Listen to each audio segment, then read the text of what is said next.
Hail, hail, welcome to the HomeBhoys led podcast. It is Friday, the 18th of April. It is, of course, Good Friday. We're going to make a great Friday. Hope you've got your battered fish out. Let's go. It's only just me, Joe McKenna, and Jason Higgins right now. Holding fort. Comrade, come in there. Hello. How you feeling? You good? I'm good, mate. Hail. How's things? I'm good. We're running a skeleton crew right now. Marty Flynn stuck at the swimmers. I don't know what that means. Like, I mean, for people who don't, do you call the leisure centre with the pool is the swimmers in Scotland? Swimming pool. I see. We would we call it the baths. I see. We would call it the swimmers, right? Or the baths. So Marty's stuck at the swimmers. Now that could mean maybe he's stuck. He's haggling because he doesn't want to pay, or he's got his pound coin stuck in the locker and he's trying to get it out, and or he's one of his armbands is deflated and he has to be rescued from the pool. We're not too sure yet, but he's going to be on the whale. Brought the kids to the swimmers, and he's the lead. So Scott's not on tonight because Scott does incognito, but Scott was on last week with the podcast, and we weren't on it, and I haven't listened to it. Jason, do you listen to it? Because we probably should have. The what podcast? The one Scott did last week. Aye. Do you know what? I've listened to 3/4. It's really good. That guy that's been on before, Scott's mate, he was really good. Aye, Scott, Marty, and the lad. I can't remember the boy's name, but aye, really good. I stuck it on while it was on live, like for a little bit in the house, but then I just got consumed by something else. Because I was at the dentist that evening, so I came home fucking talking like fucking Cary Grant, see, fucking talking like that, right? I just said my mouth. So just me and you. Marty's going to join us away. No Liam Power. Liam's out and about. What's Liam's crack? Don't know. Because it can't be tickets because Hamden's all done the app now. I mean, aye. What do you mean tickets? The game's on Sunday. I don't know. But you know what he's like? He's ticket king. What are you talking about? He's not on the show tonight because he's dealing with tickets. I think he's fucking ticket master or something. But here's the thing. Ever since because I meet him to get our tickets off him, right? Me and Joseph, right? Because he has my season tickets, right? Well, the season tickets that we kind of share at this point. And then we've met him for tickets along the way. Joseph assumes that Liam has all of the tickets. So anytime, like, and I mean this, it's like I don't mean just selling tickets. I mean all of the tickets. Like, right? So see when we were going to the fucking Bows and Shamrock Rovers game in Dublin, right? I said, I got his tickets for the Shamrock Rovers Bows game. Me and you. Hey, and he goes, did you get them off Liam? I was like, no, I didn't fucking get them off Liam. I was like, got them off Ticketmaster. He goes, oh, I thought Liam did all the tickets for you. There you go. Oh, jeez. There you go. So we can't cover St. Johnstone because that was obviously covered last week. You weren't at St. Johnstone, were you? No, I wasn't doing it. No, but aye, well, with the Kilmarnock game, that's about a whack, really, isn't it? But I don't think I've been on. I thought the last time I was on a show. The last podcast would have been, I mean, I'd say probably 3 weeks ago we've been on. I mean, I don't even know if I've been on the last couple, but I can't really remember. But there you go. Well, that's a good thing. Can't remember because most of the shit we talk is not worth remembering anyway. The only person that's worth remembering is Liam. Forgets fuck all. 100%. Aye. Right. So I mean, Kilmarnock. Here, a couple of things as well. Like I don't know if anybody has covered John's win on this podcast. There you go. But it's a Spitler podcast. There's no reason why they should have been covering it last week. I know, but I mean, like, it's one of those things. I suppose like it seems like housekeeping. Aye, went to a tournament, right? We'll go to Kilmarnock. All right, well, fuck that. Fair enough. Right. So, Kilmarnock. I mean, you go from a game against Johnstone where Hatate's taking chance after chance, putting it over the bar, hitting the post, and then suddenly turns up, pings in a worldie, turns up in the box, scores a goal, and then you've got Cameron Carter-Vickers just fucking again coming up with another worldie, and a record breaking amount of passes, and is it just in the league or is it further than that? No, it's in world football ever. I'm sure it beat Barcelona's previous record. You know what? I think I read. I think I did see something like that. Aye, it's like fucking another record. But there's a ton of things to talk about here when you actually think about it. And you obviously never mentioned Anthony Ralston's. I know. His Maradona impression. But it's interesting, right? Because what I've been getting pissed off, and you were one of the ones that pissed me off as well. What I've been that's not like me. Aye, but what I mean, the Rio Hatati bashing of late has been fucking wild. I mean, you listen to any pundit that's played the game, and every one of them, to a man, says he's one of the best players in the league without a doubt. And whilst you'll get a load of Celtic fans would grudgingly agree, the majority, I think, were getting fed up with him and saying we need to ship him on, we need to move him on. What a talent the guy is. And a guy who doesn't do it week in, week out. But if he was performing at that level week in, week out, when he was playing with us, I just think what a player he is. And I get that he doesn't do it all the time, and I get that it can be frustrating, but you just got to enjoy him while he's here. And I certainly wouldn't be wanting to move him on the whole season. I will happily eat my hat on the shade. I talked about him in fairness. Like, who did you compare him with? The boy with Birmingham City? Awata. To be fair to him, he's had a great season. He's maybe been their player of the season and they've won the league. But it's like the third tier in English football. It's apples and oranges. Aye. But and another thing. We're obviously in talking about the game now anyway, but I thought Celtic were magnificent. But I'll tell you another special shout out, Liam Scales. I thought Liam Scales was really, really good. And I don't know about yourself, we've got to Greg Taylor and all, but I don't know about yourself, but is he kind of got that shirt back for Trusty, do you reckon? I did feel that early in the game, to be honest with you. I kind of looked at him and went, like, he looks a lot more steady. I mean, he kind of... I don't know what it was, right? Obviously, he played. Everybody played really well, right? So that's a bonus, right? But Scales just looked like he knew what his job was. He knew how to do it, and he seemed very efficient at doing it.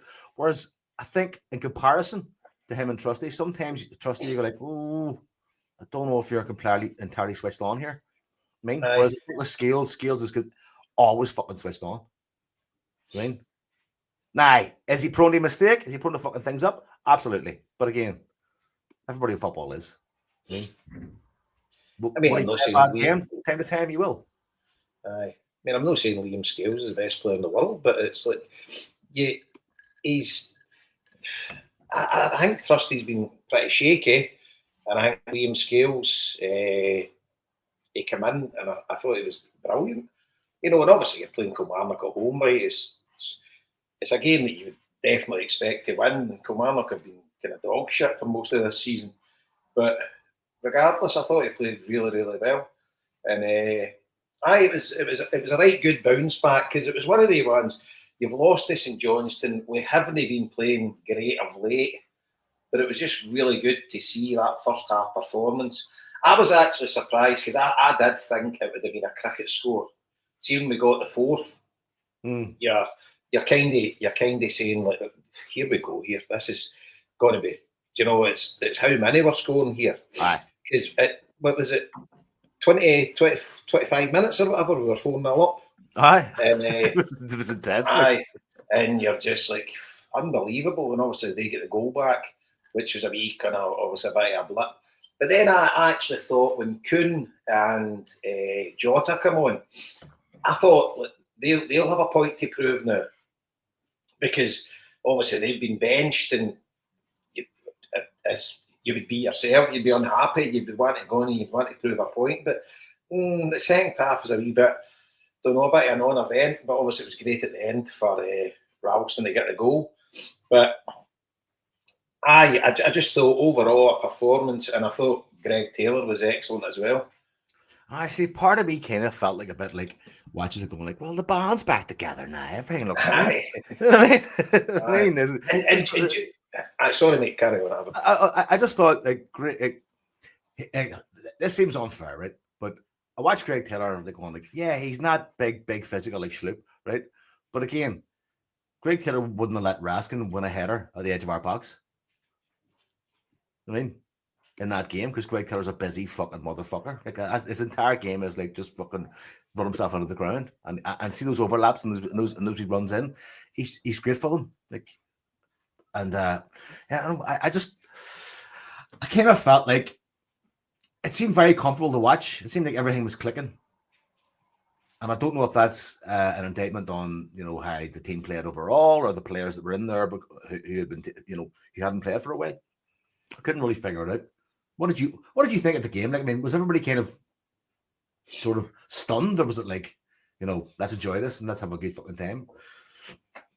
Well, it was, you know, it was a cracking day. It was a scorcher. I had a couple of mates from Liverpool up, and then I'd ended up sorting about bloody 9 Athletic Club fans out before the game for tickets. And the amount of Basques that had stayed over, obviously they were at Ibrox in the midweek, and there was tons of them in the stadium, you know, athletic gear everywhere. It was really good.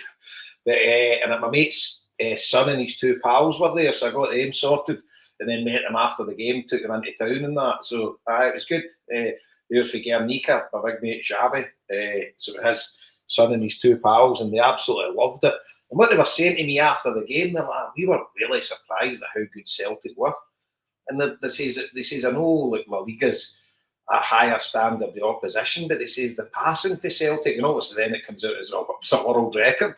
But they were like that. It was so good to watch. It says it was, and Jane and Steve, obviously, they fully Everton everywhere. They were like, what a game. They were like, that was an absolute pleasure to be at that. You know, and it was a right good atmosphere. The both ultra groups were fine voice, and the stadium was a brilliant atmosphere, and it just kind of capped off, and it was just a joyous occasion. It was obviously a bit of a sickener that we could have clinched the league, you know, because what we know in the week before that would have been the perfect day, but that's coming, and I just thought it was an absolute masterclass for Celtic. And you can decry the opposition all you want, but it was absolutely brilliant. Just thoroughly enjoyed it. You there? Can anybody in the chat still hear me? I think they probably can, because it's still saying live, but Joe's dropped off. Can someone in the chat stick anything on if you can hear me talking? I'll try and waffle the shite until he joins back. Yes, we can. There we go. Right, how do I deal with this shite? I don't really know what to do. So I thought the game was really good. I thought Greg Taylor was excellent, and obviously when Joe comes back on, we'll have a discussion about it, because I'll admit I've been a big fan of Greg Taylor, and I think it was a victim of circumstance because he was replacing Kieran Tierney. And ironically, it'll be Kieran Tierney, they'll be replacing him as first choice left back. But I think he's been excellent for Celtic, and maybe he's been caught a bit short when we're playing top class teams in Europe, etc. But I think Greg Taylor's been an amazing servant, and there is rumours now that Rodgers is very keen for him to stay, and I don't know if there's any truth in it, but they're seemingly renegotiating a new 3-year deal. And what I was going to say previous, I was a bit guilty that when Schlupp came in, I thought that he might be an upgrade on Greg Taylor, and it wouldn't be the kind of worst thing if Taylor left and we got Schlupp. But I've kind of done a 180 on that, and I really hope Greg Taylor signs a new deal, and he will be second fiddle to Kieran Tierney. But who's to say Kieran or maybe doesn't play left centre back sometimes, and you know, it just gives you that options. But you need 2 good players for every position, and I just really hope Greg Taylor signs a new deal. I think he'd be a far safer bet than Schlupp, because we've only seen a small sample size, and he has looked really good on occasion, especially in the Champions League. I thought it was pretty good, but me personally, I would have Greg Taylor. I really hope. In my head, I think Celtic's been lowballing him. I've been saying this quite a few times on here. Whether that's the case or not, I'm not entirely sure. But I think Celtic, because he's a Scottish player, we signed him for Kilmarnock, he wouldn't have been on big money, and I think they've probably been trying to lowball him. And I know a lot of people are saying he's wanting to move because he wants to be guaranteed first team football and stuff like that. Now, maybe that is the case, but I just think when you're at his age, I think it's all down to money.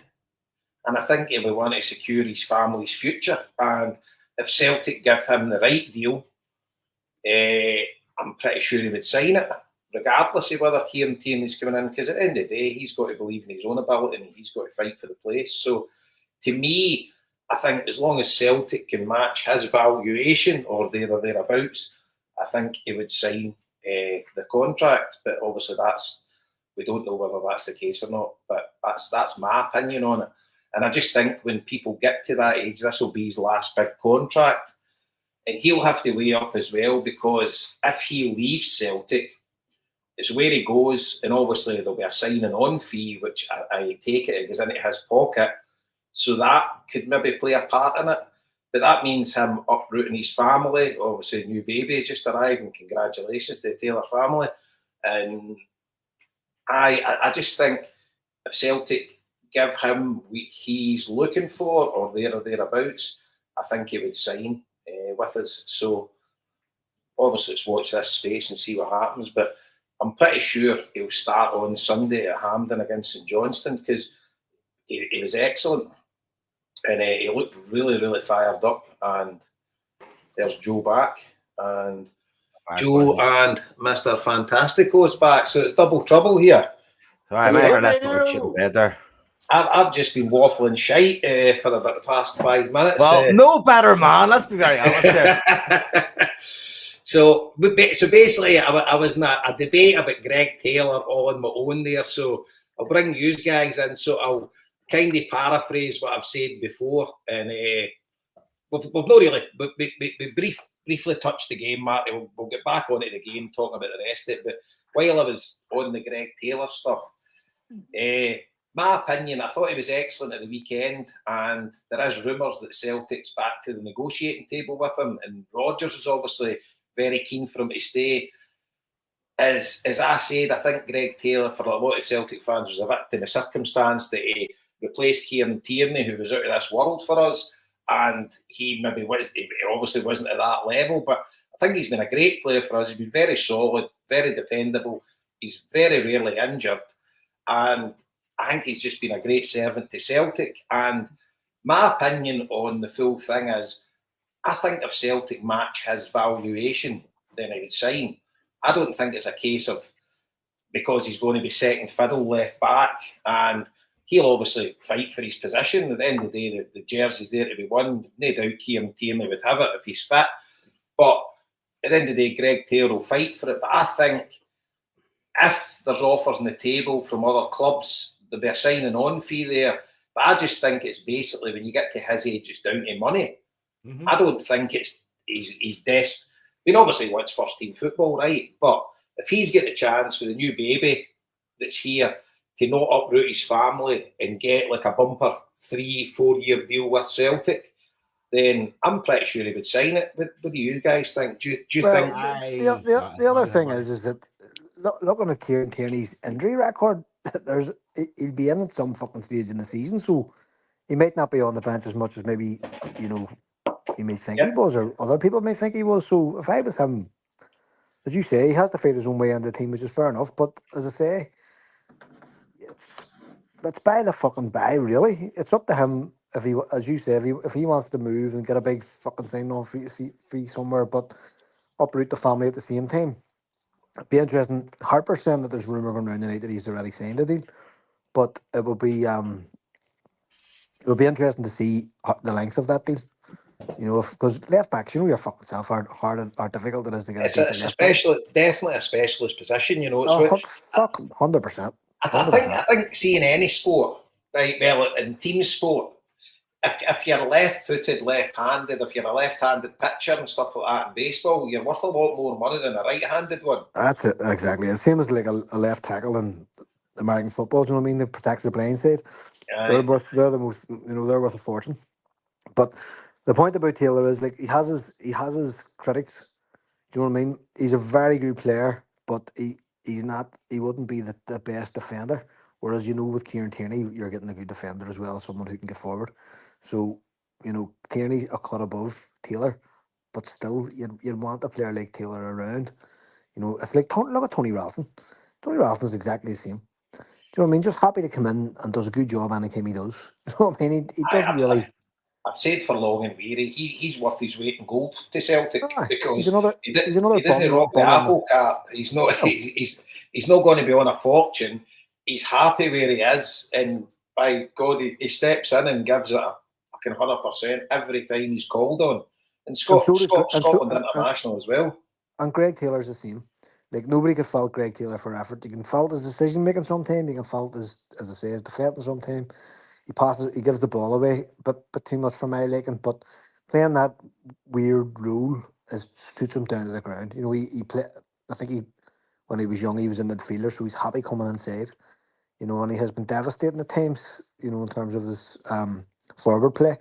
So look, again, and he's another another Scottish player for what it's worth in Europe and all that sort of thing. But you know, it's. If I was him, I would stay. Do you know what I mean? But again, we're not party to the, you know, the goings on in the background or transfer talks or fucking, you know, big golden handshakes that he could be getting somewhere else. So, but there'll 100% be a fucking market for him, like without a doubt. Like, left backs are so difficult. We've most of our fucking lives, Celtic haven't had decent left backs. Do you know what I mean? So if you have two in the building, fuck me, you know, you definitely.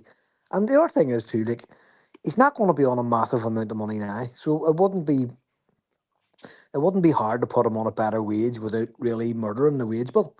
Do you know what I mean? He's not going to be moving up on the £40,000 a week, but he could be moving up on the 15, 16,000 from 8. You know, you'll be doubling his wages. And if he thinks he can get more than that somewhere else he wants to go, then fucking fair enough. But at least an offer should be made to him. And as I say, if he has agreed a deal, it'll be interesting to see the length. It's actually, there's a thread on the huddle board now about it saying he signed a new 3-year deal. Harper's saying an hour. See, when you're someone like him and you have kids now, like, it's down to like it's good fellas tactics. Fuck you, pay me. I mean, that's it, really. I know football's a cruel, and that's just like, you know what I mean. That's and fuck you, pay me. You cannot blame any player for looking after themselves because the clubs will look after their clubs and fuck the players.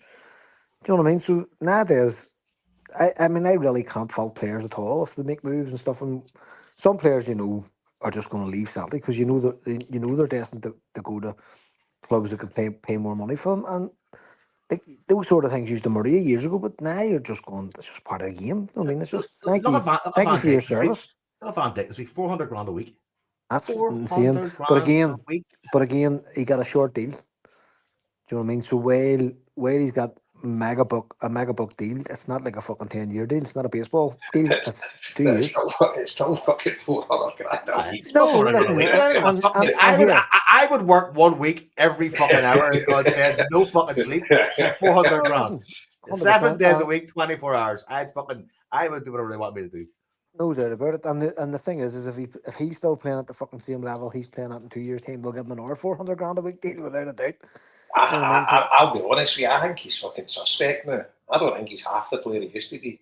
Well, you would watch more Premiership football than me, but what age is he? He must be our age. He's well into his 30s, isn't he? I'd say the early 30s. I'm not entirely sure, mate. Yeah. So it's like an insurance policy deal almost, and you're keeping the really good defender.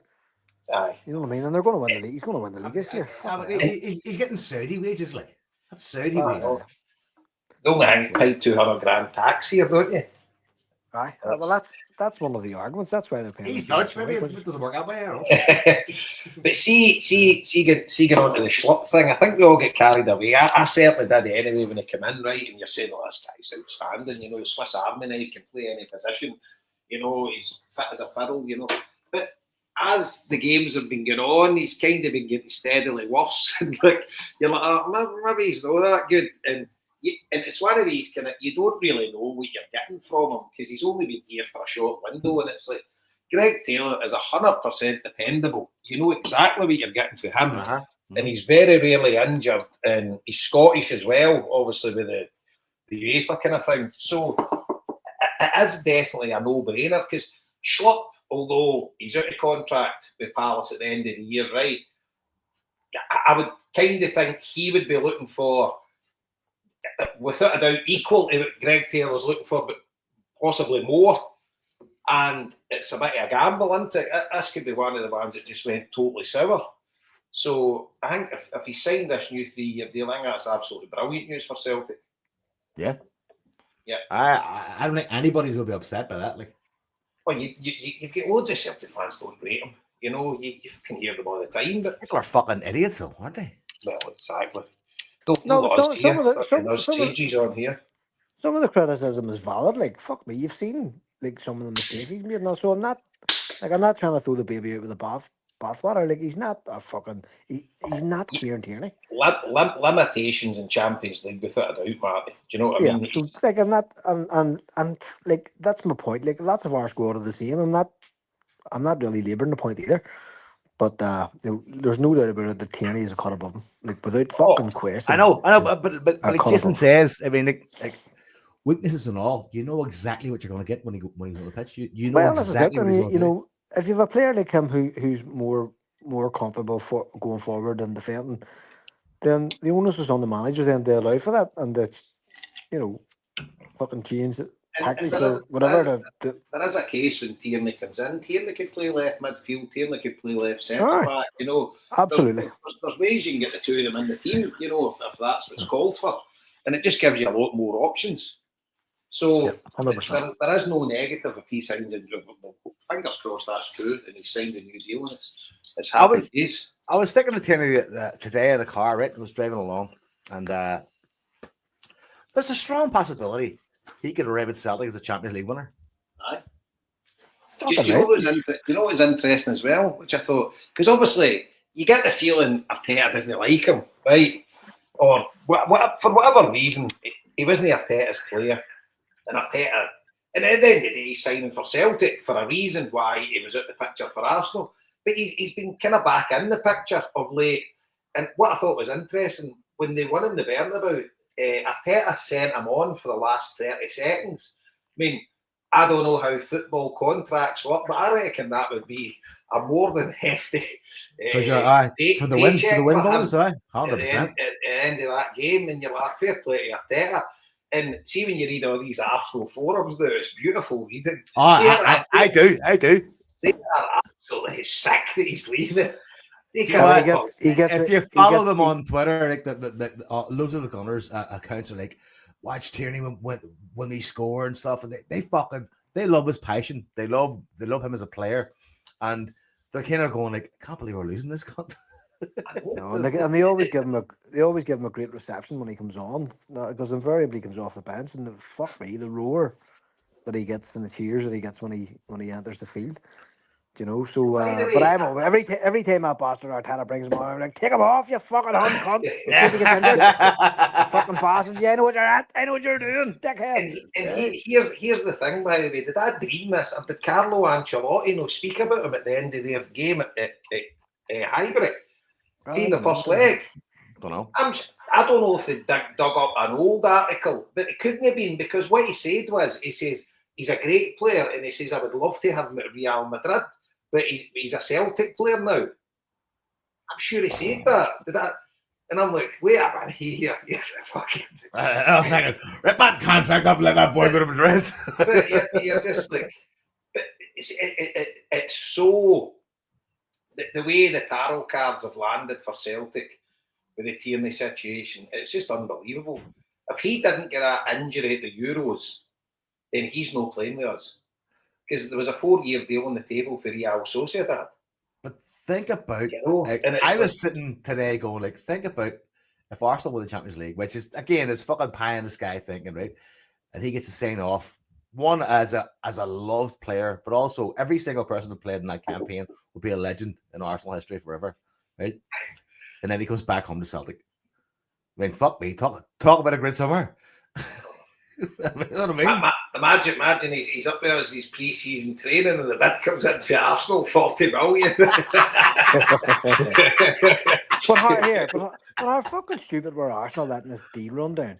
I mean, that's a Van Dijk situation there. You'd be going back to Tierney this time last year saying, listen, Here's the fucking news, dickhead. We need to protect you as an asset. There's an extra fucking million a year, whatever. Well, Say they actually, that then. he had an extra year.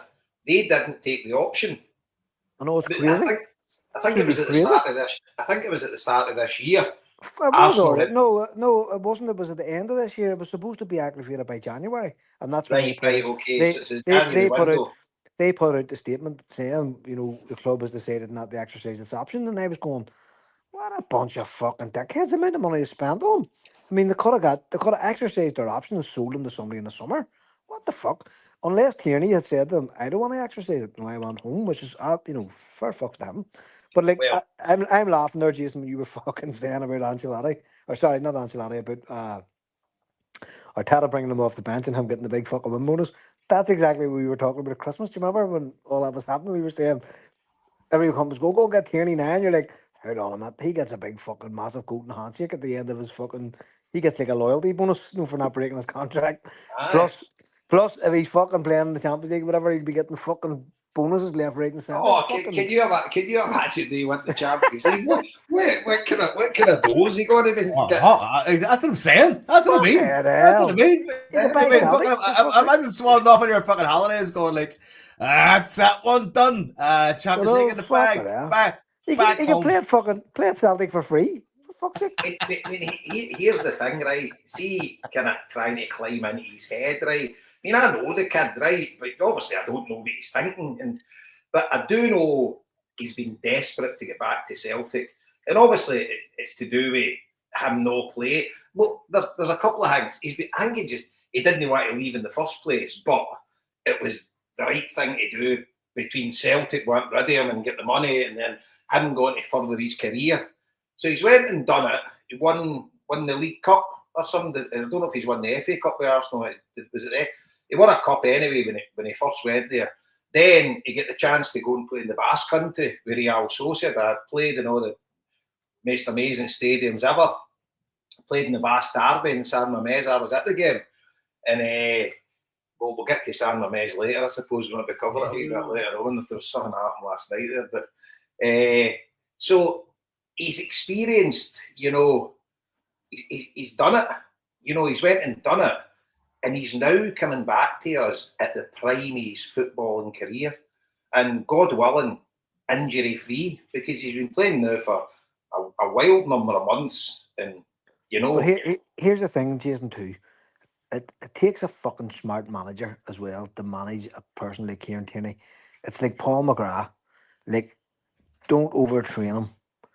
Let his football on the pitch be his training and just keep him taking over during the week. If he has an injury record, then why the fuck would you know what I mean? And that's what I'm hoping that Rodgers will do with him.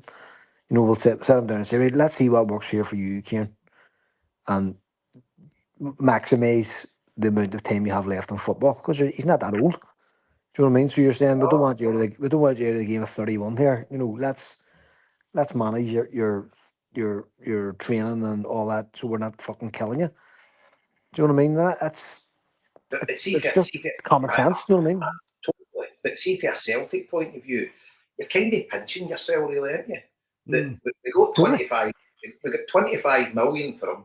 He's coming back now as a better player than he was, albeit there is injury concerns, and he's had a load of injuries, and he's been hampered with them, for a lot of his career. But the thing is, we're getting what a player we're getting. He's here. Yeah. And he's playing behind Jota, Jason. Aye. Like, that's fucking mouth-watering prospect. Do you know what I mean? Tierney bombing up the lane and feeding Jota. That's an overlap that makes you want to lick your lips and go, hold on. Okay, hell, like if it works out, it's just fabuloso. Fantastico. And nice that you mentioned Jota, because I think that's quite a good wee segue as well. I'm hearing rumblings, folk, they're not happy, like he's not done great, and I'm kind of noting that. I don't know if you have heard that there's people going like that. Aye, and I just think it's the case of, and I think he has been good. I think I think he's always been trying, and he's always, he's definitely not at the level he was when he left us. He started like a bomb when he came on against Motherwell and all that, and he's had some brilliant moments, some good goals and stuff.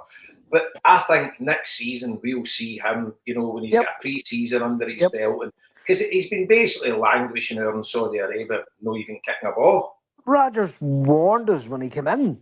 Rodgers told us. Yeah. He says, "You will not see Jara yet." He says, "We need to fucking work with this guy." And our fans do my fucking nut, and I swear to fuck, like, like they do. And I don't like to be disparaging about anybody, but like when we lost one of the matches the other week, some of the fucking shit I was listening to was unbelievable.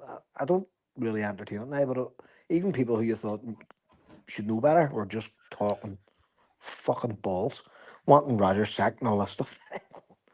It's where we live in now, Marty. It's where we live in. Like, just, it's, you know what I think it is too, Joe? I think people like to be, like, I sat on here last week, and I ripped the fucking balls out of Hatate. He went out on Saturday and was awesome. Right? So, and I have no fucking qualms whatsoever saying, very happy he eat humble pie, did a great job, hope he keeps it up, all that shit. I think some people just want to be right. So they wait until they think they're right. No, I told you all last year. That's shit. You know what I mean? And like we come on here every Friday. They're hungry. They're hungry for a valid disappointment. You know what I mean? We come on here every Friday night and give our opinions. So our opinions could actually be searched up again, like from fucking 6 months ago and stuff. So it's like they're waiting on something to go wrong to say, I fucking knew he was a cunt or whatever the fuck. It's vindication of their That's own mad as fuck. internal bullshit. Yeah, and like here, and I'm not saying that I wouldn't be guilty of it or whatever. I probably have been, where I've said there's players that, like, I just fucking don't take to it. I'd be like, he's not right for us. I've nothing personal against them. I just don't think they're good player for our team. But I say it out loud, and when they do, like, Hatate was the fucking same. When Hatate was bad, I said he was bad. Now Hatate has hit the button, and I'm delighted. It's not about me wanting to go. It's not about you being vindicated. You're wanting to prove it wrong. I'm glad I'm wrong. I'm fucking happy. You're not raging that Rio Hatate is now proved wrong. No, I'm fucking delighted. I'm going, that's great or whatever. Or not even that he's proved me wrong. Or not even that I was wrong. It's like that it's not the same situation that I was talking about 6 months ago or whatever. But cunts just can't wait to go, fucking you out there. He's a cunt. He's Do you know what? Get him out the fuck. I think it would be an Irish or a Celtic thing because it's like the other week, right? We had a smashing day. It was smashing weather last week here, Marty. I don't know if you got it too. We got a smashing day down here last week. We're not that far away, Joe, for fuck's sake. We're 40 minutes up the road. Smashing day, right? I said to somebody who was getting out of the car, I said, fucking great day, isn't it? Boy goes, it's meant to turn soon. And I was like, oh, you fucking a drain in humanity, do you know what I mean? fucking happiness, Hoover. as I call my wife, the crack vacuum. But fucking joy. The thing is, I'm probably no guilty. I'm the kind of opposite of that, Marty, because you know me. Anybody that pulls on that green and white shirt, I can see some goodness in it. And I'm always going, there's a player there. Fritzl, if Fritzl joined Celtic, you'd be going, tell you what, see if you ever need a basement. If you ever need a basement, he's your man. Big lad can play deep. He plays deep. Oh, you know, don't let any of the women's teams. That's the only fucking thing. The amount of players that I've backed, and you're just like, yeah, put it this way: nobody in any podcast has advocated for Raphael Shea better than you have. You back them to a fault, but that's what fans are supposed to do. Like we all see when we were kids, we were the fucking same. Like I remember backing Anton Rogan and Peter Grant to the fucking death when I was young. I mean, I hadn't had a fucking bad word said about. You know what I mean? And that's what being a fan's about. I had high hopes and a real fucking affinity with Olivier Tebele at one point. You know what I mean? Going, this guy looks like a physical specimen. He's gonna be brilliant. And, I said Bio was a player, and yeah, but it's working out for him now. He's doing really well. God bless him. You know, you can see. I definitely think at Celtic, a club like ours, there's definitely a mentality issue with some players. Like some players join us, and really do have imposter syndrome. To know that the club's too big for them. And Neil Lennon was talking about it recently with Pookie, and he said the same fucking thing. He says, "This guy, I basically staked my fucking management career on this guy, batted for him, thought he was great, but he hadn't the mentality." He says he spoke to him a couple of years afterwards, and Pookie said it himself. He says, just couldn't fucking handle it. And I think I've mentioned it on here before, but I was talking to somebody years ago who knew Magnus Hedman, and we all Yeah. know what fucking happened to him. Like, he waited to the real big show to fucking make a cunt of himself. Do you know what I mean? But Mm. he had come from Coventry, I think it was, like a real small club, a provincial club that was like, you know, every pound was a prisoner and that sort of thing. And do you know what freaked him out? His kit, his fucking kit freaked him out, because when he came to Celtic, he was given like 7 pairs of fucking track bottoms, 7 jerseys, 7 keeper jerseys, 7 fucking pairs of gloves, 10 pairs of boots, and it actually freaked him out. He was like, "What the fuck is this?" And he just did not have the mentality. You know, he's like, "Why am I here? I'm not a good enough keeper to be here." That sort of fucking thing gets into your head. So see, when a player like Greg Taylor comes along and goes, "Fuck us, this is just," just embrace it and go for it, and or Johnny Kenny. So we were talking about Johnny Kenny there about 6 months ago, but when Johnny Kenny was given the fucking chance, he just went for it at that match. Maybe what was it? Maybe 8 weeks ago, Ross County. and he hasn't been fucking team since. But he didn't do himself any damage at all. You know, It's that kind of old adage. So, like, I mean, like, there's lads that could just go out and play the game. There's no well, this is it. occasion. There's nothing else. But You're just like concentrating. I mean, that's one thing that's difficult to teach kids. You go, like, when you go on that pitch, turn your fucking brain on. Like, I keep telling the kids, going, like, football is a simple game for smart people. And you're all smart lads, right? that's it. Just turn your fucking brains on. Look up, And connect with each other, communicate, and that's it. that's where it comes back to fucking Jota, right? Which is how we got to this fucking rambling bollocks in the first place. Jota is a fucking star. We're lucky to fucking have him, and a series of extraordinary events has brought him back. And Rogers warned us, "You're not going to see Jota." And Jason just said it there. And when he first came back, all that adrenaline was pumping, and he fucking scored a goal, and it was amazing. And there's a price to be paid for that. He had no preseason. He went. He switched clubs. Like, he just had the most terrible fucking time over the last 18 months. So we've kind of. I think Rogers has been good to him. He's given game time. Do you know what I mean? And he maybe shouldn't have. Really, he maybe should have fucking spurred him a Well, bit. I'd say that kind of surprised me as well, to be honest with you, when he came back, that he was thrown right in. But then I was kind of I going, like, think you know I what? think it was. There is that fairy tale vibe that Rogers fucking believes Well, and loves. You I know what I think mean? I think it was his early performances that kept him in. He fucking came back barnstorming. Do you know what I Aye. mean? But if you haven't Definitely. got if your core fitness is down and stuff like that, there's a price to be paid for that. You fucking Aye. knacker yourself. You know, and he's coming back, settling in again, getting somewhere to live. All that balance is going on in the fella's personal life. So, do you know what I mean? He just needs time. See, with a full fucking preseason and a good rest over the summer, man, fucking dear, we have hit the fucking jackpot with some of the players that we've brought in. Yeah. Aye. He still looks fantastic though. You want to see him saying Oh, autographs, say Celtic Park. I want to see the gear he was wearing. I was like, that's what a £25 million fucking guy would bank. That's a kind of gear he wore. I mean, looking that gorgeous. I was like, fucking good on you, son. well, but, Good on you. we spoke about before you come on, Marty, about Liam Scales. Do you reckon he's won the jersey back? Done himself I no mean, harm at the weekend. we spoke about it last week too. By the way, I meant to fucking say how good of a guest was Brian McColligan last week. It was great. Right. I forgot the boy's name, right? Because I listened to the podcast when I was out walking the dog last, I think it was Saturday or Sunday morning. After 3 quarters, I've still got a wee bit to go, but he's excellent. His insight into football is absolutely brilliant. Really good. Now, it's even somebody that's played the game at a decent level and whatever. Totally. And Just it's a total brings a different, whole. a different context to the conversation than us just rambling shite, you know what I mean? And listen, I know, but we can't keep raising the fucking bar that quick every week. You know what I mean? We've been at the front of it. What the fuck, you know what I mean? So we're back to fucking normal now. Folk, can't be giving folk expectations. No, really, really good. You could listen to the guy all night. He's kind of views on Fitbit and that It brings points up that I wouldn't think of, you know, and it's just, obviously, if you played the game, you've got a different total outlook than somebody that's just a daft fan. And really, really good. Great guest.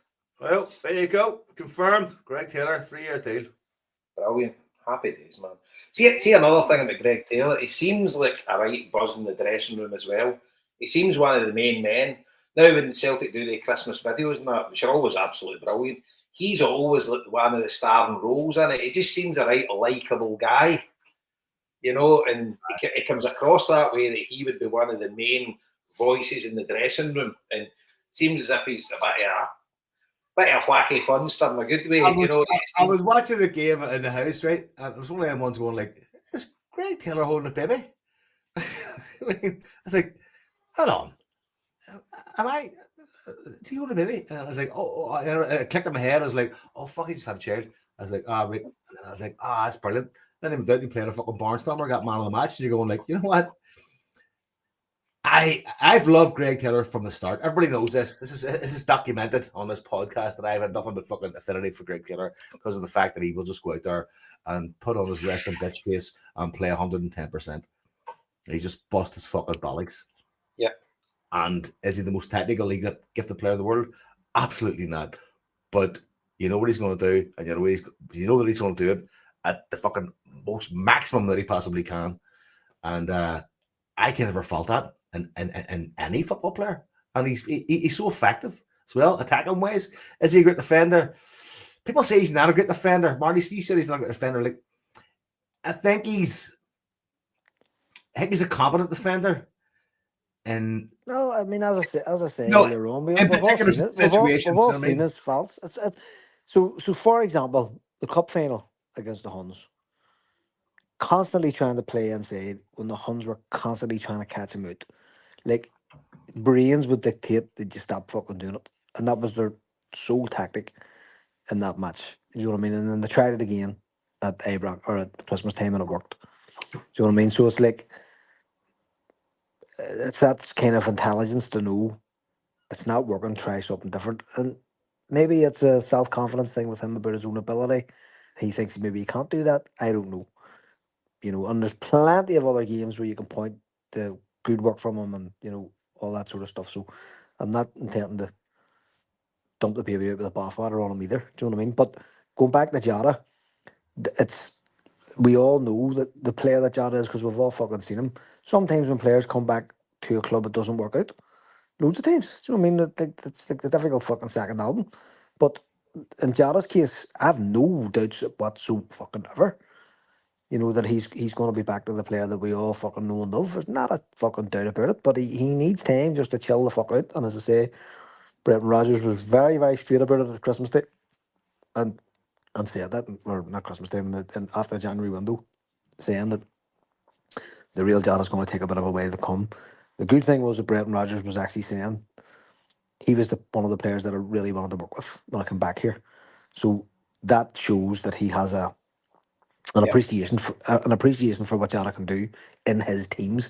Because you know yourself, there's players who play for managers, and the manager just goes, he's not fit for my fucking team. You know what I mean? But that's not the case with Jota. Yep. Rodgers going, I want him back, and I feel like I can accommodate him in my team.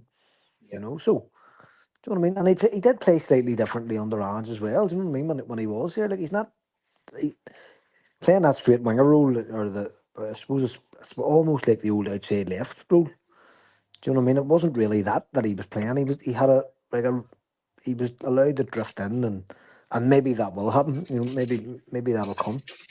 You know, when his fitness is up and whatever else. But his decision making hasn't fucking changed. He's a cracking player.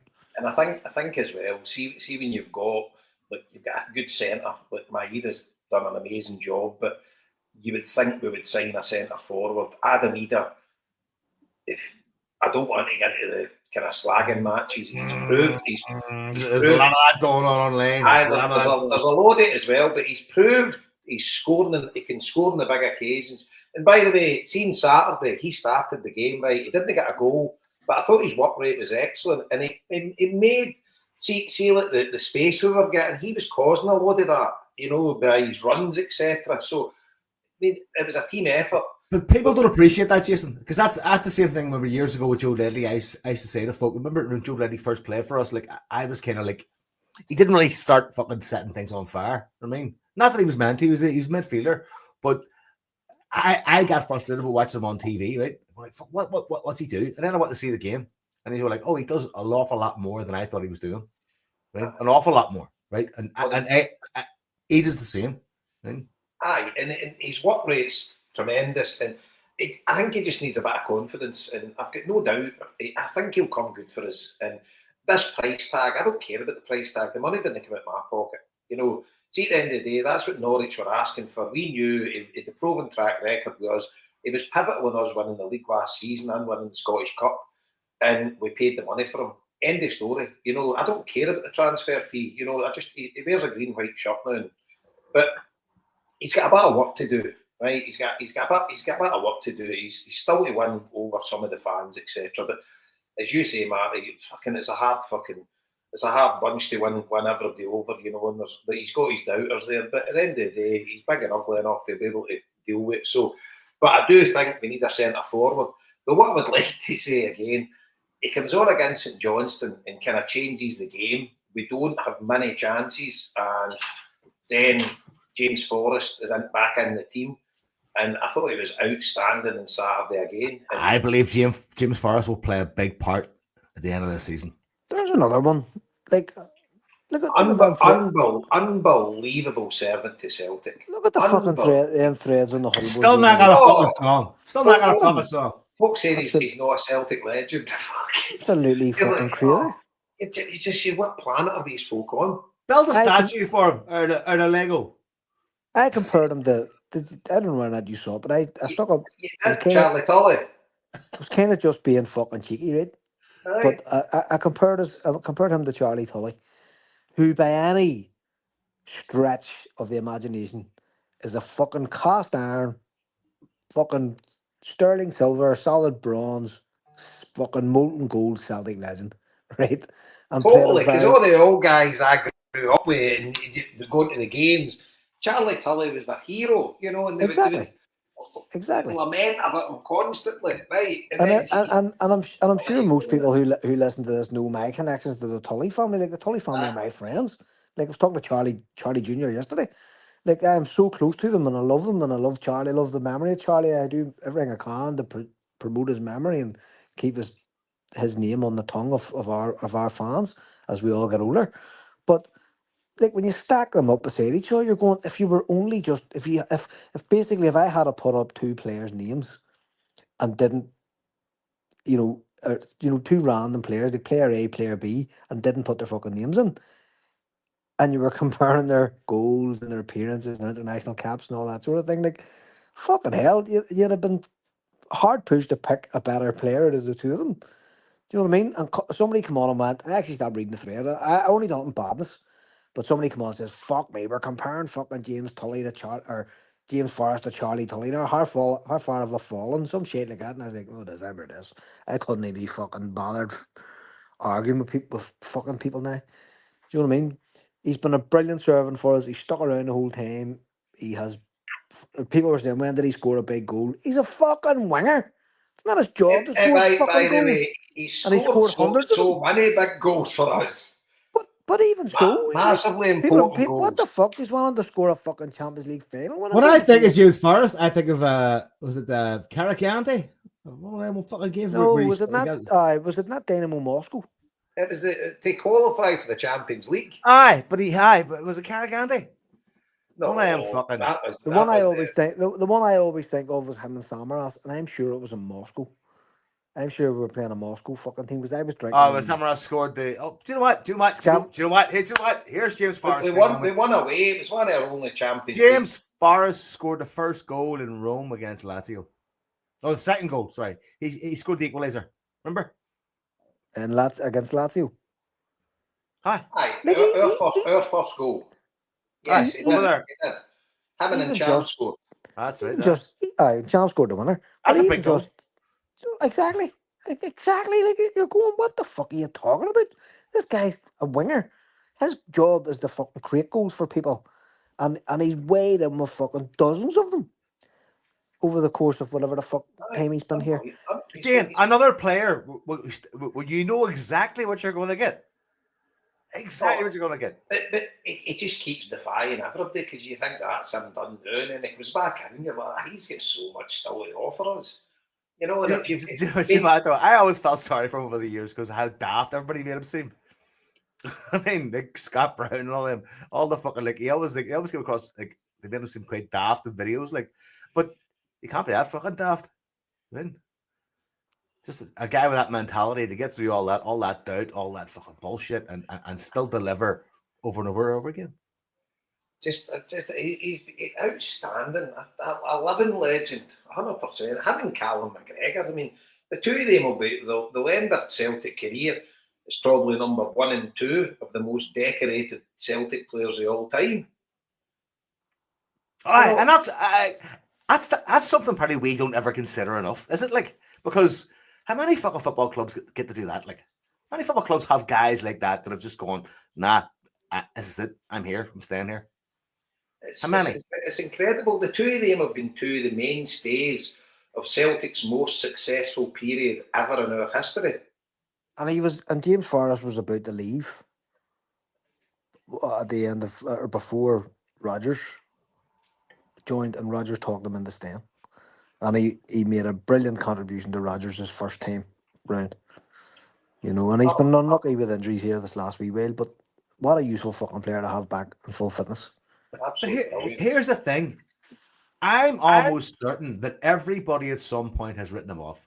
And I consider myself in that one too. Has said, nah, he's done. There was a point where he was just a forgotten man for nearly everybody. I would agree with you, Joe. And obviously, I'd have been in the same boat. But you're actually talking about this writing him off has been like for about the past 7 or 8 years, every season. You know, maybe there was one, maybe about 6 years ago or whatever. He was unbelievable. He was quality. So it might have been he was brilliant then, but there's every year you're just saying to yourself, maybe his time's gone. You know, his legs are gone and stuff like that, and he just dumbfounds us and just comes back. And I thought it was magnificent at the weekend, and what an option he is. And even if he's on the bench, because this is the thing, if you've got we'll get into Kuhn if you want, I don't know. He's kind of fell off a cliff, but you don't know whether it's the Alistair Johnson's maybe not been great in the second half of the season. He's not making the overlapping runs and couldn't, because that was giving Kuhn the space to come inside and whatever. I don't know, but at the end of the day, you're talking about say Kuhn and Jota are your starting wingers. But then if you've got James Forrest to come in there, that's you getting a bench then, that you're getting 5 players that you're bringing in that are adding some to the team. Whereas there's been occasions in this season, I think we'll all agree, that we've been looking at the bench and it's not been great. You know, things aren't working. And I'm not talking about your run-of-the-mill SPL games that were kind of out of sight, you know, but it's when things are tough and you need you're looking at the Champions League games, you know, and I think Bayern Munich only used 2 subs, didn't they? The Bayern Munich away, if I've got that right. And you're just saying there isn't really that kind of quality there to bring on. Whereas when you remember back to Ange's time, you'd 5 players coming off the bench that were improving the team. You know, and they were all like in top form. There was stages there. It was just a joy, and you were turning up every week wondering what the team was going to be, because it could change it on about, and you were just seeing something different. But we've kind of got to the stage at the minute. We kind of know what our first 11 is going to be. Well, saying that, I fucking contradict myself, because obviously there was massive changes on Saturday and it worked.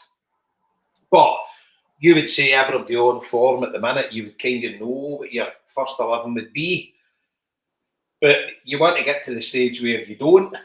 And maybe we're at that stage, obviously, because what happened on Saturday. Because does he play the exact same team at Hampden on Sunday that he played on Saturday? I don't think he will. I think he will make some changes, but would it be weird to sign Greg Taylor to a 3-year deal and then not play him? Like, they'll talk with Greg Taylor. I think he'll be the first name in the team sheet. Aye. But you're looking at, will Ida start? I don't think so. So Don't my so. Ida will be up front, I would think. You know, and then obviously you're changing your wingers then because Maida's not going to be playing in the wing. So is it Jota and Kuhn or does James Forrest? I'd be honest with you, I'd pulled Kuhn at the team. Because the only person I've seen playing overlaps with Johnson consistently is Engels. No, but I'm saying at the start of the season, Johnson was bombing down that wing and he was overlapping Kuhn. But and he still does do that, but Kuhn doesn't generally be the person that plays him in with a good pass. But at the weekend it was Engels, because remember, Mayor's goal was Engels played the overlap ball through the Aye. But what I'm saying is Kuhn was actually, wasn't he playing him in, but he was sometimes, but that was creating the space. He was dragging the defender away, and Kuhn was then be able to cut inside, and he was getting his shot away. That's kind of something about what Kuhn does sometimes. It seems to me like, I don't know. I feel like you're giving me 65% of whatever you could probably give. It's a real strange one, and you don't know if his head's been turned, if he is going to be. I don't know. Who knows? I know, but fuck James Forrest in there, and you're getting 100%. But yeah, I agree with you. But you're kind of, you've got to the stage with Kuhn now. Kuhn's back to his form, what it was when he first signed. You know, when he had the toothache thing, and we didn't know about and whatever. He's kind of back at that now, and it's like, I don't know. His body language doesn't look great, and I don't know. See, I said this before. Like when he walked out of the stadium the other week, and the kids are calling for his signatures, he just waved the ball off, and then fucking Joseph ran down the fucking road after him. And I was like, you know what, mate? Your attitude's shit.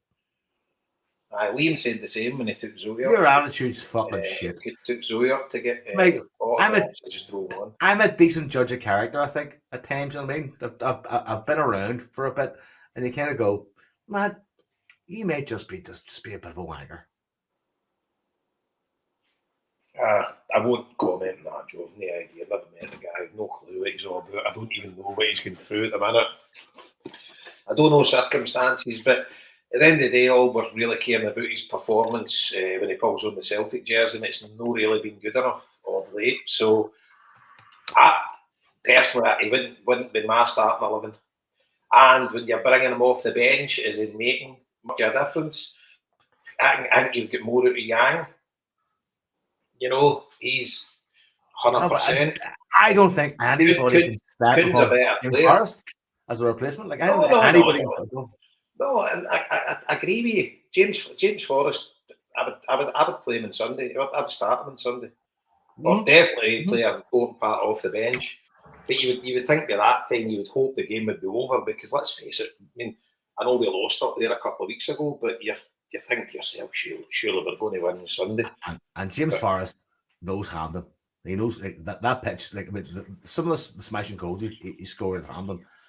I mean, see, a team that plays our type of football, Hampden is the absolute gold standard pitch for us. That big fucking Wade. And built for wingers. I was talking about this at work the other day, Marty, right? And it's amazing the perception you get with certain stadiums. It's a big park, it's a small park. I reckon if you actually measured them, they'll be pretty similar. But I've said that before. Me and Scott had that not argument. Me and Scott had that discussion before. It's not the size of the pitch; it's the space around the pitch. A winger can exploit all that extra ground, can bend themselves, can see for knocking a ball on and sprinting on it. It is fucking gold. Absolute gold. And if we have good wingers, they should be exploiting. But they have done. I mean, Rodgers he's never lost in Hampden. Sure, he hasn't. I was going to say that. Not lost that. He's not lost. Obviously, we've won in penalties, but he's not lost a game at Hampden since he's been Celtic manager. Yeah, that's an unbelievable start. Oh, fucking totally, absolutely, it certainly is. So you would imagine. I don't know if you want to get on to talking about the game on Sunday. Get to whatever. We can do, but getting back to we didn't kind of really touch the William Scales thing. Yes, you asked me about that, but yes, Rodgers seems to trust Scales. Do you know what I mean? And like he fucking spent all that money on Trusty, and you're going like, Trusty, he looks decent, and at times he's playing above himself, but you're going like, would you fucking have? Would you have him in the team before Scales? I'm not sure you would. And Scales has his own limitations too. We've seen that as well. So, I bang on about the centre-back position in our fucking club and have done for absolutely years. Do you know what I mean? And we still have players We, like we know you want 25 centre backs. We know I know, and you can fucking see why. You're like, you need four decent centre backs at Celtic. You really do.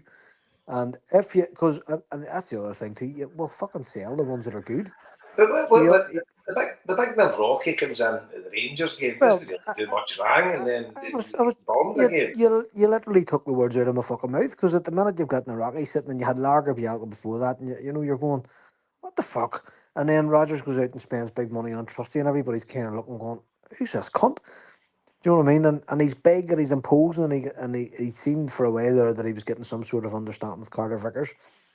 But but again, he's reverting back to Scales, and Scales like. I think if Scales had stayed on the team, he might have been pushing for Player of the Year. Not because he's the best player, but because he puts 100 million fucking percent into every game. Do you know what I mean? And I don't know. I'll be honest with you, right? See now we've had a right good sample size of Trusty. If I look back when Scales was partnering the CCV, I think that's our best partnership. I think so too, Jason. Honest to God, like, and that, and maybe it's a criticism. Maybe it's a criticism of us. Maybe because we haven't fucking brought in somebody better. You know what I mean? But at the end of the day, you can only pay for the dick you have. So you'll be putting the best team out that you should be putting out, no matter what you've paid for anybody. And I've said that before. Big time players coming into your club are fucking great. And if they work out and they go straight into your first team and they're amazing, brilliant. But the point is that they can be brought in to make some other fuckhead that's already there try and keep their place and play above themselves. And to me, that's a similar situation with Liam Scales. You know what I mean? He saw Trusty coming in, he played better and all that. Got injured, fair enough. You know, and it's like I totally agree with you. Out of the pick of the bunch that we have at the minute, it's fucking Scales and Carter Vickers. Carter Vickers was outstanding. Like, and again, I spoke about Carter Vickers last week with Brian McColligan, and I was asking Brian about the injury that Carter Vickers has. It's always more fucking annoying when it's some muscle injury rather than a break of a bone, because the bones heal dead quick, but with muscles it's always a fucking whole handling. Do you know what I mean? And that's the point I was making last week. Then he goes out on Saturday and rifles this fucking... Oh, what a goal. Unbelievable. It's like I'm sitting here going, where the fuck did that come from? I mean, Tati's first goal, fucking hell, unbelievable, right? You know he's got that in the locker, right? And he's been trying it for months. He's been trying to get that for months. Do you know what I mean? By the way, see Tati's second, I just loved it. See that composure in the box, just take a touch to the side, just pass it into the net. Oh, he made it look so easy. But how many folk would make a pig's ear of that, you know? But just, exactly. But see, and obviously, but for Vickers to have the balls to do it and just go, no, just what a goal it was! It was brilliant. It was great. Everybody's nice saying, why hasn't he done that before? What the fuck? The stadium absolutely erupted. That's what I was saying before you come on, right? There's a load of basques there. I get 9 Athletic fans tickets, and my mate Jabby for Guernica, his son and his 2 pals, and it was after the game. We had a pint with them into town. And they were like that. Celtic were so good. And it turns out it was a world record. They beat Barcelona's record with the amount of passes that we had in the game. What the fuck? And they actually mentioned that your passing game is unbelievable. This is obviously the quality opposition. We watch Athletic Club in La Liga. And by the way, we weren't talking Euskara, by the way, we were talking English. So they were like, we were amazed. And my mate Jane and Steve that were up for Liverpool, they were like that. And that was a treat to watch that game. You know, and you can argue the rights and wrongs about the level of opposition we're playing, right? But for watching Celtic, it was an absolute pleasure the first half. Second half was a bit of a non-event apart from Ralston's goal. But it was just absolutely brilliant. You know, it was great to be there and great to watch. The sun was splitting the trees. The both ultra groups were on top voice. You know, everybody was just a right brilliant Celtic day. You know, really, really good. And Aye, it was, and after the game, when the team did the wee lappy on him, that you could see all Brender's. It was well beaming. But aye, happy days, really, really good. And aye, it was brilliant. So I don't know. Do you want to? Let's do a wee segue and keep. Let me. Abrax, you're Tim and Abrax. Oh no, forget it. Well, that I can give you the wee rundown there if you want. That was a bit of a kind of non-event, but I went to see Athletic play at Ibrox. All my Basque mates come over, and we had a great day in Glasgow with them. Oh, they just loved it. The sun was splitting the trees as well. Fucking hell. Like, Glasgow is unbelievable. And see the wee Capo boy, see the guy I've told you about, the boy San Mamés, he's got the mic. Aye. So I went to meet him in town on the Wednesday night, and he walked in the pub. He's like, "Yes, sir." He says, "I see you everywhere." And so we ended up with we have all day on the Thursday as well. But a brilliant day, and so they all left to do like the walk to Ibrox, but I didn't do it. Ellie was coming in; she was at the game with us, and so we ended up phoning the guy. We got a minibus, so a minibus came and picked us up at 6:30, just dropped us at the way end, and we got in. And it was. Oh, was it as bad getting in as it was for the Celtic fans getting into Ibrox? Walked straight in, mate. I'll tell you another thing, right? I heard loads of Rangers fans didn't get in to San Mamés last night because their names didn't match up with the passports. Because my mate sent me a photo. He was behind the goal. So he sent me a photo, and it was the full stadium. And see, when you looked up, this was in the kick-off. There was big sections at the back of the Rangers end that was empty, and they totally sold out. I mean, the thousands were there without tickets. So I do think loads of them didn't get in. So we had to give our passport numbers to Bilbao over to Athletic Club. We had to send their passport numbers over to Bilbao, and the names were wrote on the tickets, but they just wrote with pen. But nobody looked at anything. You just walked in. You know, we got out the minibus, walked right up to the turnstiles. There was no queues and anything, just straight in. Says it all. Nobody even checked a thing. So, and I'll tell you what, because that's obviously the thing we're going to get when we go there in a few weeks. You can create a right good atmosphere in it. You know, it feels. Because obviously I went when we only had 800 tickets. I only went once. I went the first time we played there with 800, and it was absolutely terrible. You know, you're stuck in that corner. But this new bit that we've got, you've got a top and bottom tier, and it's like, it feels a wee bit like the old Broomlin Road, kind of, when you're in the middle of it, you know, because there's a load of these. So anybody that goes will be a good atmosphere once we play them. But I don't think I'll go, to be honest with you, even if I get a ticket, because I believe you're going to have to be in the stadium at 10 in the morning against the 12. And I'm just, fuck that. Then you're kept in for fucking, you're kept in for, I don't know, half an hour after the game. I think they only kept Athletic fans in 20 minutes. Once we walked out, we had a minibus sitting waiting us, and I left all my mates, all the Basques. The young Chavy's boys, they says they walked a good bit after it and jumped on like a bus, just a service bus into the town centre. So it was all right. It was Athletic was shite, you know. They went down to 10 men. Athletic didn't know what to do, and then fucking that goal get chalked off. Then they missed the penalty. Oh, for fuck! And by the way, see what you forget. You forget the racket they cunts make. Oh fucking hell, man. See when you're standing there in that full stadium, it's fucking putting in Holland. You're like, get me fucking out of here. Yeah, you know? There's an awful lot of hate you can feel, isn't there? Oh god. But it was interesting, and there was a load of Athletic fans. It was all families. They all half and half Rangers scarves. Some of the young bastards were going to have them up with them. Fucking fascistas, grabbing the scarves after them. It's only rains, mate. Sure, Mark Dingwall was fucking saying it never happened. Oh, there was no pulling of the scarves. We were going there was plenty, I can assure you. Oh, the pulling of the scarves. and then there was one Athletic fan in the top tier with a Rangers flag wrapped on him.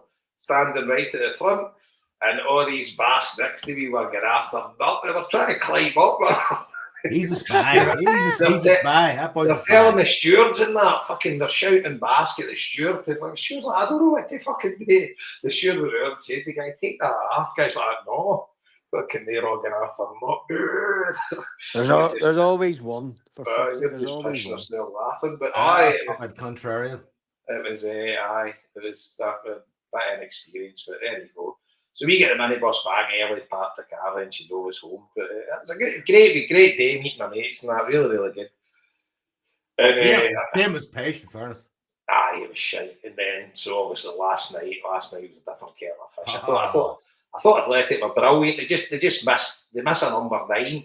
The big guy played all right, you know, and he won them the penalty. And but we need to discuss about the quality of the Castori shots. Oh Jesus, man. Jesus, what about that? I went to the toilet, me and Mick went to the tavern to watch it, right? And I went to the toilet and I came out, Mick's like, they're getting a penalty here. And I'm like, what are you talking about? Because the game was still going on. He says 100%. He says they're going to pull that back and they're getting a penalty. And I'm like, Is this then the it should Dazzlers one? No, Desser's eye when he pulled his shirt. And then I seen it back. I'm like, oh, Jesus Christ. And see, to be fair, it was a penalty. Right. See, when you watch it again, right, there was no way that was enough for him to fall down. No, I think that's the problem.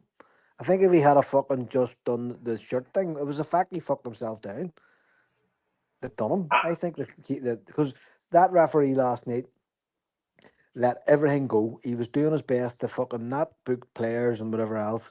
And Williams at the other end did a dive, and he pulled him for it at the very start.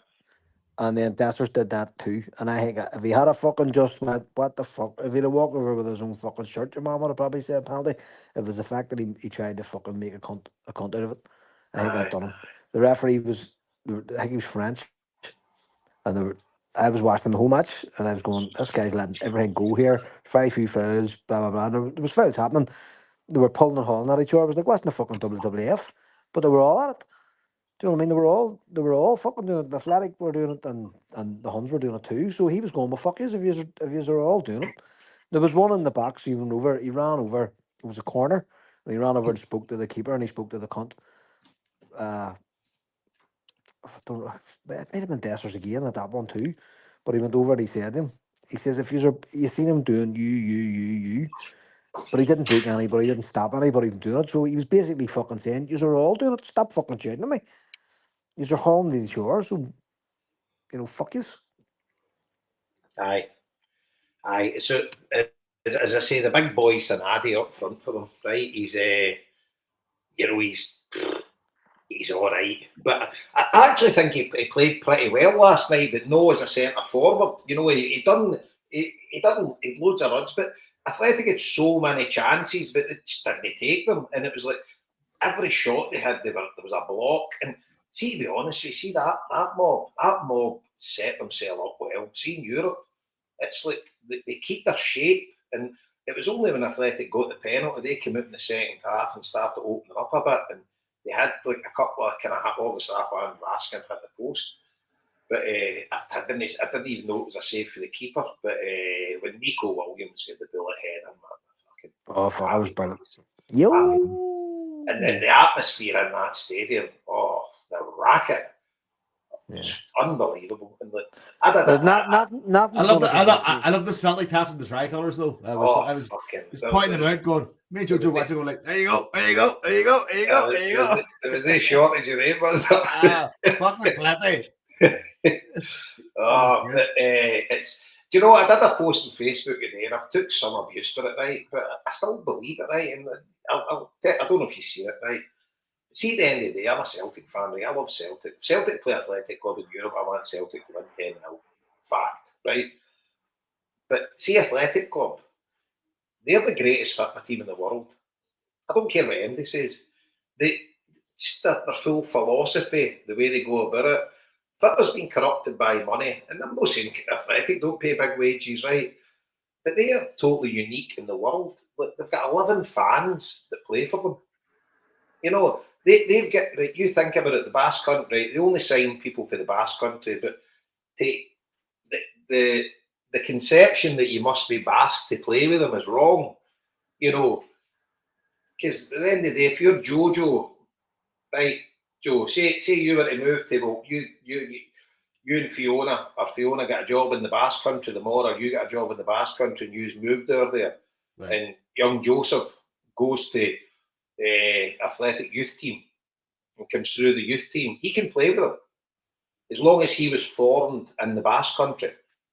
You can actually see if he went to a youth team with Alaves, or a youth team with Osasuna, or a youth team with La Real, or a youth team with Eibar, and he comes through it, he can play with Athletic Club because he was formed in the Basque Country. So, this is only in a football context, obviously, yeah. yes. Well, Okay. we're not talking basketball here. No. But I mean, like, it's not in a cultural context. It doesn't need to be your cultural heritage. You need to have played football and be formed, like, you know, in a football academic style, I suppose, if you want to think about it that way, in a Basque region. I don't know what you mean. I mean, like, so, right? So, say. I've just explained it to you. I know, If you, but like, I mean, if you move to the Basque Country and your son goes to a youth academy with a professional club in the Basque Country, and he comes up through their ranks, and then he becomes a player, a professional football player, he can play with Athletic Club because he was formed in the Basque Country. His football was formed in the Basque Country. He came through their cantera. So he could play with Athletic Club. So you don't have to be born, but they only sign Basques. They don't sign anybody that's not from the Basque Country. But you must be from the Basque Country or formed in the Basque Country. And therefore you must be in the Basque Country at that point. What about that fucking wanker Rory Hamilton last night on the fucking commentary? I didn't hear it. I was in, what was he saying? Well, Ali, the Basque only saying a certain fucking type of person. Do you think Rangers should do this? Because it seems to be working for them. You're going, where the fuck were you for the last 100 years, you Jesus stupid Christ. fucking cunt? You So fucking moron bastard, you. so here's back to my point, right? Here's back to my point, right? When you think about it, the Basque Country has got 2 million people, roughly, right? 50% of them are male, right? And what? 30% of them will be young males that are of athletic ability. So when you actually look at it, they're pulling for a pool of about 250,000 folk, 500,000 folk maybe. I don't think about it, right? So 1 million of males. So, but 30% of them, 40% would be at a young age that can play football. So you're talking about they've got a pool of people that can play with their football club of roughly 300,000. And that's it. There's no more. They've never been relegated for the best league in the world. They've won 3rd most domestic trophies in that league. And they're now in the semi-finals of the Europa League. They get beat in the final with Atletico Madrid maybe 12 years ago or whatever, I can't remember, in Bucharest. So they won the Copa del Rey last year. They've won second amount of Copa del Reys to Barcelona. They're only a couple behind Barcelona. And you think to yourself, that's been their policy since day dot. And the great Jose Angel Araba was asked once, he says, do you think Athletic, and by the way, bear in mind, all Basque teams used to have this policy, but they all gave it up. Because Athletic's the big club. You know, La Real did it, and then they signed John Aldridge, was their first non-Basque player that played with them.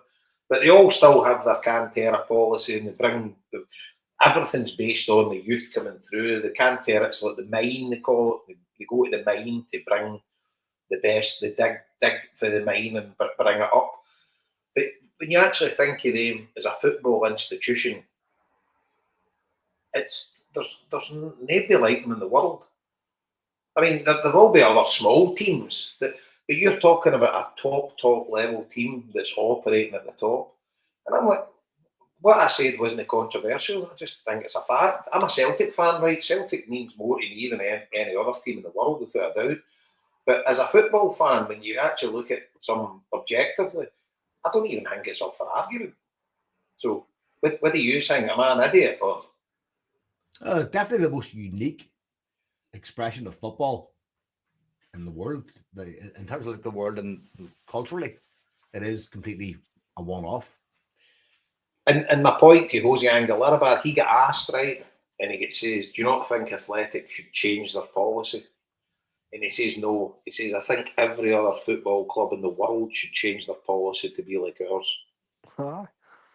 Listen, And, it's worked for them. They've never been relegated. yep. Like, honestly, like you did a big, was it during COVID? You did a big deep dive on it. It was fascinating. Yeah. Absolutely fascinating. And here, do the fucking argue with them that they're an expression of their nationality. I have a problem with the Huns because theirs was, first of all, they denied it even fucking existed when it was happening. I mean, we're not sectarian. We have a fucking a Catholic in our youth team or something fucking nonsense. Do you know what I mean? Now, in fairness to the Huns, it's all gone now. Like, and you saw the reaction last week when Paul Maskey from Sinn Féin was at right? I didn't want to bring that up, but that was No, phenomenal. why wouldn't? But here's the thing, Joe. It wasn't phenomenal. It was a decent thing that people were doing. It wasn't. There was nothing The political about it. response was just fucking ridiculous, though. Paul Maskey wasn't the only Republican in that. See if you saw that photograph of them all on the marble fucking staircase. I wouldn't have went to the fucking marble staircase, but I can assure you, Paul Maskey was not the only Republican there because I knew 6 or 7 of them who were there, including my ma's at our fucking Irish class tonight, and the guy who takes our fucking Irish class was there. So there was several Irish Republicans there who were very happy to go because of what they were going for. It was to do with motor neuron disease. It was fuck all to do with politics, nothing to do with nobody. You know what I mean? But they just went fucking mental. And I need to kind of hold my hands up here. Paul Maskey's my friend. Me and Paul are very close. He's a very, very good friend of mine. And Paul is the nicest, most decent fucking person you'd ever meet in your life. He would do anything for anybody. In fact, there was an Ulster Unionist candidate stood in West Belfast in the last elections. It was a woman, and it was the first time in whatever the fuck 20 years or 30 years or 40 years or whatever that an Ulster Unionist had stood in West Belfast. And Paul phoned her up and brought her down for a coffee and had a cup of tea with her just for no reason, just to say, look, you're safe. Let's have a cup of tea and a chat. And that's Paul Maskey, a very, very decent man. And Paul was not doing anything for any political reasons or anything like that. And them fucking dickheads lost their minds over it. Do you know what I mean? But one of the guys, Peardy, is on the huddle board, and Peardy was on the bike. He was there, and he said that the Huns, they were pressed for time. Obviously, they had to get to Celtic Park before the match, and he says that the Rangers had offered them a buffet, and the roll the red carpet out for them or the blue carpet out for them. Says they were fucking almost overly accommodating. He says there was, and it was a genuine thing. They knew that they were doing a good thing, and the Huns were the hierarchy of Rangers says were genuinely happy that they were there and went out of their way to try and help them. And Pierce said they offered us a buffet and all, and we hadn't got time to do it. Says, but it was a really genuine offer, and they brought the role players and all to meet them. And then you have these other fucking moron maniacs who literally lost their fucking minds over it. Do you know what I mean? Do you know what gets lost in the mix there, Marty? About the whole motor neurons disease thing is like, who are the two players that link Celtic and Rangers when it comes to that days? Jimmy Johnson, Fernando Rickson, and Jimmy Johnson. And there was no requirement whatsoever. And nobody, like, none of these cons mention that, like, not mention like the people are doing a good thing. But there was no requirement whatsoever to include Fernando Rickson in this at all. None. They're all Celtic fans. They were going to Celtic Park, and yet they did a decent thing. I said no, actually, we should because he suffered from the same debilitating illness. What the genesis of that was Anto Finnegan, the Antrim player. So determined the term Deter MND is his charity. Anto died a couple of years ago. Anto was the Antrim captain, the Antrim football captain, who developed motor neuron disease. So this is being done on his memory. So they had no requirement. There was no reason to include Fernando Rickson at all, but they did. They thought it was a decent thing to do because he suffered from the same fucking terrible, debilitating, awful, Horrifying. chronic disease that motor neuron disease is, and used as an opportunity to mark his contribution or whatever. And these sectarian nutcases, who unfortunately have the ability to own a fucking iPhone and give their views to people, lost their shit. Aye. It's fucking nuts, like. And Could you imagine if it was the other way around? And there was a crowd from the Shankill going to Celtic Park? they'd be Nobody would give a welcome. fuck. Nobody Aye. would give a fuck. It wouldn't give Exactly. two fiddlers. Fully celebrated. Unless you knew they were there, nobody would notice. You know what I mean? We don't like nobody the fuck. Oh, they're doing that. Very good. Fair play to them. Aye, exactly. And off you go about your fucking business. You know, when you have these sectarian lunatics. And here's a wee story I'll tell you, right? So a big guy I used to work with, Neil, right? I worked with him up in Fife years ago. Big blue nose, right? Goes everywhere with Rangers, right? Nice big fella, right? Rangers daft. And me and him used to sit and have a lunch every day when I worked with him. Lovely big fella, right? And he was going to Bilbao. So he messages me. And he's like, I know you girl there a lot, mate. Because he likes Chelsea and all, right? The typical big blue nose, right? And I was in a flight years ago. Loyalist bingo, is it? Aye. So I was in a flight years ago. I put on fucking Facebook or something. I was getting a flight down Everton. We're playing. Was it West Ham? Can't remember. They're playing in London. I think it was West Ham. Playing West Ham away. So I was meeting my mates in King's Cross. All the Scousers, they were getting off the train. So I flew down to Luton, and I was on the bus for Luton to the Luton Airport, Luton train station to get the train down to King's Cross.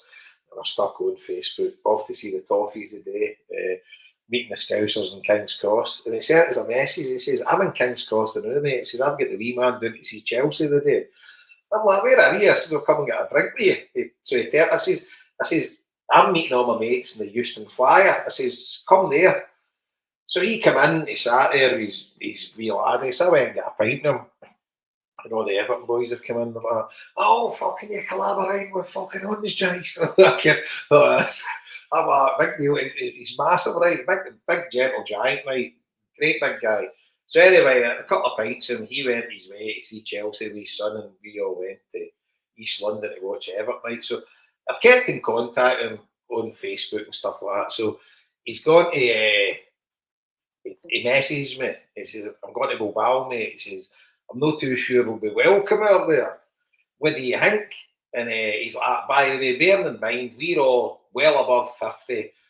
We do the same as with Paddy when we get away. He says, we avoid Rangers fans. We just do our own thing, go for a couple of meals, couple of pints, go to the game, and that's it. And I says, listen, mate, I says, see if you do that and you go to Bilbao and you respect them and you respect their culture, I says, you won't have any problems whatsoever. He's like, right. He says, any recommendations? He told us where he was staying. So I gave him a restaurant near where he was staying and told him a couple of things what to do. I says, get the funicular railway up and see Bilbao and all that. Gave him a couple of pointers what to do, how to get to. I says, make sure you're in the game early. I says, it could be a wee bit hairy. Tell him after the game. I says, that can be a bit dodgy. And obviously it'll be a powder keg game and all that. So I gave him as much advice as I could. So obviously you've seen all the videos, things kicking off and stuff like that. And I knew he wouldn't be involved in anything like that. And he sent us a message when they were eating the meal. He's like, mate, he says, this is one of the best fucking meals I've ever had in my life. He's like, unbelievable. And he says, the people are just so nice. And I was like, I tell you. And I says, make sure you say a scary casco instead of gracias and all that. So he messaged me this morning. I sent him a message last night. I says, I hope you had a good night. I says, obviously, blah, blah, talking again and stuff. And he messaged me this morning when he was at Gatwick. He says, that's us just in the way Gatwick. He says, what a city, mate. He says, atmosphere in the stadium, unbelievable. He he says the people were just so nice to us, and he says I had an amazing time. He says thanks for all your recommendations and all that, and all the guys. So it just shows you, do you know what I mean? See if you're a decent person, and Basic you fucking go human decency. exactly, and you go Yes.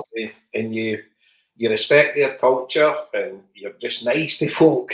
People are nice back to you. I know. You know, Imagine like it's such a fucking hard thing to fathom, isn't it? Like, it's no rocket science, you know. Just, do you know what though? It's a dying art though. But Being decent. it's like it's mental. Look, folk think like I mean, we've all seen the videos. We've all seen what happened with Rangers supporters and battles and stuff like that last night and Everton night. And there was always going to be that. You've seen the Athletic fans are very, very politically motivated and very akin to Celtic, and they all love us. And like, there's loads of them come out to watch us. There's loads of Celtic fans go and watch them. There's a definite link between the two clubs. But at the end of the day, if you go over there as a decent person and you go over there, respect their culture and whatever, none of them will do anything. Do you know what I mean? It's not, they'll respect you. You know, it doesn't matter what, you know, it's Humility is not a common human skill these days, apparently. well, that's I thought I'd share that wee story. So That's brilliant though. I'm glad you're a token ethnic Hun friend. Oh, it's nice to be nice, you know, and he's a lovely big guy, and he just wants to strip at him. You've always got to have one in the pocket though, just to keep your.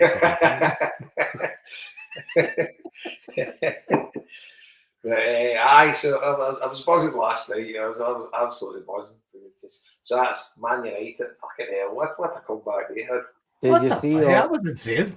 You know? Did you see all them stupid bastards who left or I watching seen it. TVs through the window? Oh, jeez. But do you know what? There was a part of me was actually, I don't know whether this is, obviously I want Athletic to win it, right? But there was a part of me was glad they come back, because I think Leon's a better team than them. I don't know what you think. No, well, I wouldn't watch enough of them to know. But I thought Bilbao, like, they were infuriating because you know they're a better team than how they played over those two legs. I've been like me and you watch them regular, so you know what the bastards are capable of. You know what I mean? You're going, fuck, are they gonna fuck this up? But I think a 1-0 win would have been harsh on Bilbao. I think the 2-0 was just right, as you say. When that header went in, you were just like, fuck, and here we go. you knew there was no way back. But Rangers, I've said this all season. Rangers are the Rangers players, without a fucking shadow of a doubt, were trying to get Clement sacked, and they were playing well when the TV cameras were turned up, and they were just giving up when they weren't. Do you know what I mean? They were playing their ordinary run-of-the-mill SPL games. They did not give a fuck, but they were playing well above themselves in Europe, and they were playing well above themselves when they were playing us. So, and that tells you all you need to know. So last night, I think they had just run out of road, and loads of injuries, and players fucking who had been sent off and stuff like that as well. So I just think, that was it. They had basically expanded themselves. Thank fuck. The thing that got me, mate, see when you're listening to the interviews and the TV was there and all the Bears that were out there, and you're listening, everyone in was confident. And you're listening to podcasts and stuff like that, they're all confident. But sure, look at there was a thing on the huddle board today about the thing from the Daily Record yesterday morning. So it was Keith Jackson and two other journalists, and they were all saying, "Oh, it's this is going to be the fucking hardest test Rangers have faced all year. Athletic are amazing. They've got all these great players. They're playing at home. Sam Mays is wonderful. Rangers have an injury list. Fucking Proper gets sent off. He's just the centre back. I can't think, but Rangers are going to win." Do you know it was what the fuck is wrong with you people? The only one was that Roger Hanna. He came out and says, "No, I don't think the one." He says, but he says it. He raised for the Sun. The three of the fucking Daily Record cunts. That was the whole tune of their bit. But every one of them said, "No, Rangers will win 2-1, 2-1, 2-1." And like, hang on, they were 8-1 with the bookies. Fucking bet 365 on the daft. And I'm going like to myself, what parallel universe am I living in here that they're going to San Mamés favourites. Athletic have won every single European home game. Every single one this season. So I'm like, what parallel universe am I living in that they're actually going into that game favourites? That is bonkers. And it, as I've said before, the big boy Sanadi up front, for the life of me, I can't get my head around. They must have somebody. But he played no bad last night, but let's face it, he played with the Alaves B team for 3 years. Then he went on loan to Baracaldo, one of the local teams to Bilbao, and then Athletic signed him in 2025. And but I mean, you're just saying to yourself, he's leading the line every game, and you're like, fucking surely they must have somebody better in the youth academy. But that's then again, you've got the limitations. See if someone isn't coming through with the youth academy that can take the jersey. You know, that's they always. I mean, they leave their skin on the park, right? But they're not the best players in the world. They've just got this inbuilt. Like they'll fight to the death for that jersey, right? But they aren't the best players, and there just becomes times when they just don't have like a top striker. The Raul Garcia for years when he played, he was like nearly 40, you know, but they don't have like a top striker, and you can tell they miss it so much. They get the Williams brothers and that, and Anaki was on the bench. He got injured. He got injured at the Real Vallecano game, but they actually had him on the bench, and Eusebio did call it before. He says we'll bring him on if we need to bring him on in the second half, but they obviously didn't need to bring him on. So at the end of the day, all's well that ends well. It really was, like, and the fact that the fucking finals in the San Mamés is motivation enough. Do you know what I mean? Jesus Christ, that they could be playing that final in their own stadium, and you would not bet against them. Like you were saying that the Huns were 8-1, but fuck me, you wouldn't bet against Bilbao. Definitely not. Definitely not. No, it's Is it written? Is it written because it's the San Mamés? Is it written? Well, no, but here's the thing, Joe. Like you seen Man United last night. Like you cannot. When you get to this stage of the competition, it was exactly the same with us with Boavista. Do you know what I mean? It's you just have to be so on your fucking game. Look at Seville. Look at how well Seville have done in that competition over the last 10 years. Do you know, you have to be so on your pump when it gets to that stage. So everything will have to go right for them. But they're a decent team, so why wouldn't it? Do you know what I would say? But do you think the quality is dropped because they don't have the fall down for the Champions League now? I do think that's true. I don't know. I don't know if it's true, Jason, to be honest. I don't know. No, because you're losing a certain caliber of team coming in to the competition at a late stage to kind of juice it up a bit. But here, fucking Man United's playing on the fucking thing. Like Man United, they're shite.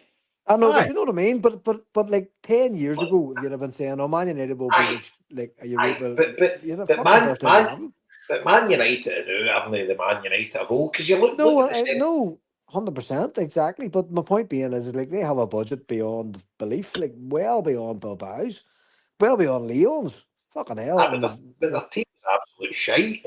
No, no arguments. But here, at the end of the day, they're in a fucking European semi-final. Do you know what? Taking away, Marty, it makes the cup element, the tournament element better because it's the teams that are in the tournament only.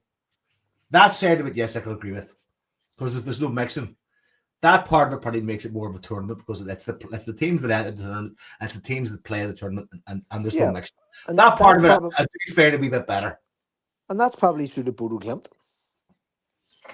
Well, their home form is unbelievable. Oh, look at the done last night. It was fuck me, and it's funny because they're meeting up with fucking Ange again. I'm sure he's ready for throwing himself off something fucking high.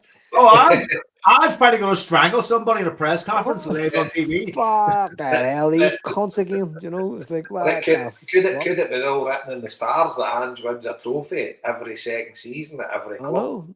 But you know what? That's what I told the Chaz and Dave chat. He went to Kobe's. Not that they're replying to my text anymore. But But here, aye, and here, that's the madness of Spurs, right? This is no joke. Like Spurs are fucking insane. Ange could win that competition and they'd still sack him. Do you know what I aye. mean? They'd be like, "That's what the But you know what fuck." though? I think that's proper Ange though. Win a trophy and get fucking sacked. Oh fuck this, and then head off into the sunset. I mean, if I was Ange, I'd want to get fired from Spurs, just go off and live in fucking Australia the rest of my life But, with my fucking football money. but I mean, here, the guy hit the lottery, fairness, like. aye, oh, totally. But here's the thing, right? You've got the Europa League semi-finals, right? So you've got Spurs against Bodo Glimt, you've got Athletic Club against Man United. Man United are 14th in the Premiership, Spurs are 15th. Everton are above the two of them. fucking Everton were getting fucking relegated at a four. By the way, 100% relegated if they didn't get Davy Moyes in and Sean Dyche was still the manager, right? A team of fucking absolute nonsense, right? But Moyes has got the best out of them, right? So they're above both of them. So Man United 14th in the Premiership, Spurs 15th. Athletic are sitting 4th in La Liga, and Bodo Glimt are just Bodo Glimt. So you've got to fancy Athletic Club to win it, but you never. That's what you would think.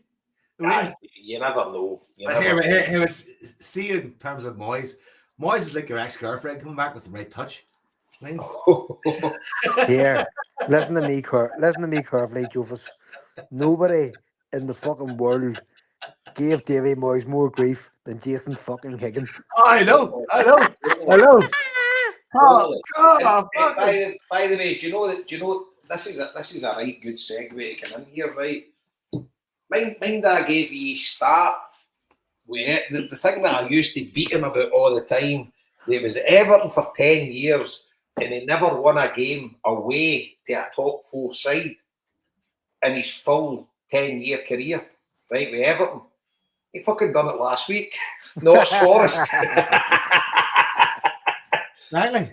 Do you know what? Because he knows you're mates with Johnny Owen. He's like, fuck this cunt. But see, to be fair, right, I did say I did want him back when the names were all getting mentioned. Out of the lot of them, he was the safest bet to keep them up. And that's all I wanted is for Everton to stay up. Here's the thing, right? Which managers have Everton had since he left? Well, for the load. With that Ancelotti, especially, he was brilliant. Ancelotti, what did you call your man fucking that cunt manager Liverpool? Spanish waiter. Aye, Benitez. The boy that was a Tottenham manager as well. What's his face? Papagino? No. No. The other boy. Fucking BVL. That's fucking name. Give me a second. I just need to Google it. I can't even mind his name. Silva, right? Yeah, else is that? The load. That's 3:30. It's actually hard to believe Ancelotti managed Everton. That's right. Like, what the fuck? I mean, Was Duncan Ferguson at one point? Frank Lampard. Duncan Ferguson for 3 games. Frank Lampard as well. I'll go for it. That's 5 managers. Right? Is that it? It's like you get a management job, you get a management job, you get a management job. Everybody gets a management job. Marco Silva was the other one. So it was Marco Silva. He managed Spurs, didn't he? Fucking 5. I tell you, the tune that Moyes has got to them is fucking unbelievable. They went to Notts Forest and they were the better team. By a mile. You know, they've kind of fell off a cliff. I don't even think they'll get the Champions League this season. I think Man City are below them, aren't they? They're all expecting fucking Guardiola to go. So Notts Forest are sitting 4th at the minute with 57 points. You've got Man City in 55, Chelsea 54, Villa in 54. So one of the 3 will definitely get above Notts Forest before the end of the season, I think. See, Newcastle, they're in a right good run. They're 59. They're doing well. They can still get caught, but Arsenal's in 63, so they're basically guaranteed in it. But I wouldn't be confident in Notts Forest. They've lost their last 2. But Man City or Chelsea, I would see Man City. You would think they would kind of get into that position, but there you go. So Aye, so it's interesting. Europa League semis, like 2 teams, 14th and 15th of the Premiership, Athletic 4th in La Liga, and Bodo Glint. Fucking watch Bodo Glint. Fucking the thing with Bodo Glint is their home games is a massive advantage. Obviously, when it gets to the final, it's a 1.5 game in an away stadium. But you would if Athletic beat Man United to get to that final, playing either Spurs or Bodo Glint, you'd fancy them. But Spurs are good enough to win it without a doubt. You know, you seen when they went to fucking Main Road or the City Ground or whatever it's called. The fucking what's Man City's ground called? Etihad. Etihad. Aye. You seen when they went there, they fucking destroyed them. So they could win it, you know, without a doubt. I don't see Bodo Glint winning it, but I could see any of the other 3 winning it. So, aye, we'll wait and see. But I sincerely hope Athletic get there. It'll be interesting in Bilbao. Like, obviously, they'll only get half the stadium. So, I don't know how it would work. Because I remember when Athletic played in La Copa final, they've played all the finals of the Copa del Rey in the stadium that we lost to Porto in that Olympic stadium in Sevilla. So that's where they've all been played in the past, I don't know, maybe the past 4 or 5 years. So I don't know if they're going to keep doing it. I'm not entirely sure this year where the finals go. Because they used to actually, they would rotate, run about all the grounds in La Liga. So they would tell you at the start of the season where the final was getting played. So the two finals I went to when Athletic were playing, one was in the Mestalla against Barca. Another one was in Vicente Calderón against Barca again, the Atletico Madrid stadium. So I didn't go to the one that was in the Camp Nou when Athletic played Barcelona, and it was mental. There was more Athletic fans in the stadium than Barcelona fans. You know, it was like half and half, but there was Athletic fans in the Barcelona because they're rabid. Do you know what I mean? They'll take 100,000. You know, when they get to a final, you know, they're us. They're just like fucking obsessed. And it was when it played in the Camp Nou, me and Linda were up in Edinburgh for the weekend. We were watching that Malone's, I think, Edinburgh. And there was fucking Athletic fans everywhere. And you're like, fucking unbelievable, you know. But it'll be interesting if it's at San Mamés. Obviously, they'll do everything to get in the stadium, but the dream for them would be if they beat Man United for Bodo Glint, because how many fans have they got? But what would they bring, like 10,000 or something? I don't know, you wouldn't need a big fan base, would you? Do they? Clue. No Well, idea. I've no clue what does their stadium hold. So that would be the dream for Athletic Club, because they would like hoover up every kind of ticket. So I don't know. I wouldn't think they would have a big fan base, but obviously if Spurs play there, they would bring fucking all sorts. You know, so it'd definitely be a 50-50 split if Spurs go out there. But I suppose the nightmare for the people of Bilbao is, can you imagine Spurs playing Man United in Bilbao? Oh, final? fuck. Oh, Jesus Christ. You know what? How do you police that? That's murder. How do you police that? Because it's a small city. It's walkable, you know. There isn't you couldn't give like Spurs an area and Man United an area.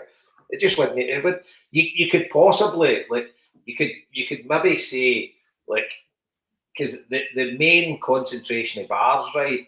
There's the Old Town. There's a load of bars there. That's kind of a wee bit away from the stadium, but it's like a 20-minute walk, right? And then you've got Posas that's right next to the stadium where there's hundreds of bars there. So you could maybe tell one set of fans to go one place and the other to go to the Old Town. But the ones in the Old Town would need to walk through the other bit to get to the stadium. I'm looking here. Bodo Glimt Stadium holds 8,250. There you go. There you go. So I would reckon they would bring maybe 10,000 fans. So that would be the dream for Athletic Club. If they could get the rest of the play fucking stadium. Aye. They still have the best fucking song out of Scott McCurry's One-on-Ones. Yo, Bodo Glimt. Yep, there's Scott Bodo Glimt. Fuck, I was dancing about the fucking kitchen that one. I don't know where Scott finds those, but like Yo, they're like- amazing. Some of those fucking songs are outrageously good. Ah, they're fucking brilliant. Scott always asks for like, tell us your worst song. But that one was a fucking cracker. I think he only had one fucking song. Yeah. So what about one thing I want to bring up as well? Dundee United's pricing. That's 40, it's 42 absolutely pound. like how's there not a court Away? case and not a For something away for time? Do you know what I found out? Right, I found out the SPFL rules. Right, Well, this is what I was about to ask you. Is there not a rule against right. gouging So away fans? there isn't. But do you know what the rule is? The rule is that if you sell whatever price you sell your tickets to away fans, you must have a home section that's paying the same price. And do you know what they've done to get around it? They've actually brought in, so their home section that's pay, obviously they don't sell out their home section with season tickets. So their home section, they need to charge £42. But they've brought in, if you buy a ticket at £42, you can bring a friend for a tenner. No way. So they've got run it that way, but it's an absolute fucking joke. That's scandalous, like absolute scandal. I mean, I'll be at the game, right, and I'll pay the 42 quid, but I would love Celtic fans to fucking boycott it. And just I know, no fucking listen, pay and the money. that's what it will take. And look what happened with St Johnstone. Like St Johnstone reversed their decisions on the treatment of our fans recently, so it can be done. Like it can be done, but they're expecting us to win the league, so the fucking like as you say, you're going to pay it, so they have you over a barrel in that sense. But you would boycott their game next year and say if you want to get £42 out of us today, not a fucking problem. You'll not be getting any more out of us again. Fuck yous. But we should get organised and do that. Well, You know, I'll be telling them this is the point. This is where we don't really have that strong of a structure like it would take. Maybe the trust or somebody like Jeanette to do it. You know, to say, listen, don't bother at all. You'll be getting the money out of us this year. No fucking sweat. But with 2 games to play against you next year, and you'll not be getting the bean out of us. The place will be empty. Fuck yous. I know. It's an absolute disgrace. It is like it's a charge and scandal. And what they're saying is oh, we have extra security costs. We have extra costs. Load of shite. Cancel your security. You don't need security. None of your fans are going to be there. Who the fuck are you securing against? What's the security? It's going to be fucking wall-to-wall Celtic fans. Aye, So up for a party. where's the risk? Exactly. It's not like you're fucking playing Rangers at like an agreed away game or something at a neutral venue. It's 200 of your fans and all the rest of this fucking stadium's going to be fully our ones. Fuck yous. And that's what I'd be saying to them. Listen, not a It's problem. no You can charge 200. us. They're going to have the. I mean, we're getting the same allocation as we normally get. No, So but that- none of their fans are going to turn up. They've made the top 6. They're not going to want to stand and watch Well, us they will. celebrating. They won't turn up. They'll have Yeah. the same support there as they have against us at Mace games. You know, they've got behind the goal, and then they've got that 2-tier stand across for the main stand. But We'll they don't have fill the- them, Jason. And They tomorrow's going to, or sorry, not tomorrow, but that match is going to be a party, and they're not going to want us to fucking. They're not going to want to sit and watch us fucking basically fucking partying in their stadium.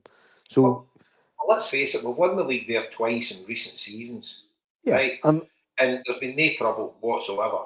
no, So not a fucking bit of it. this pish that they need extra police and a load of fucking cat. And you know who the £10 tickets will go to?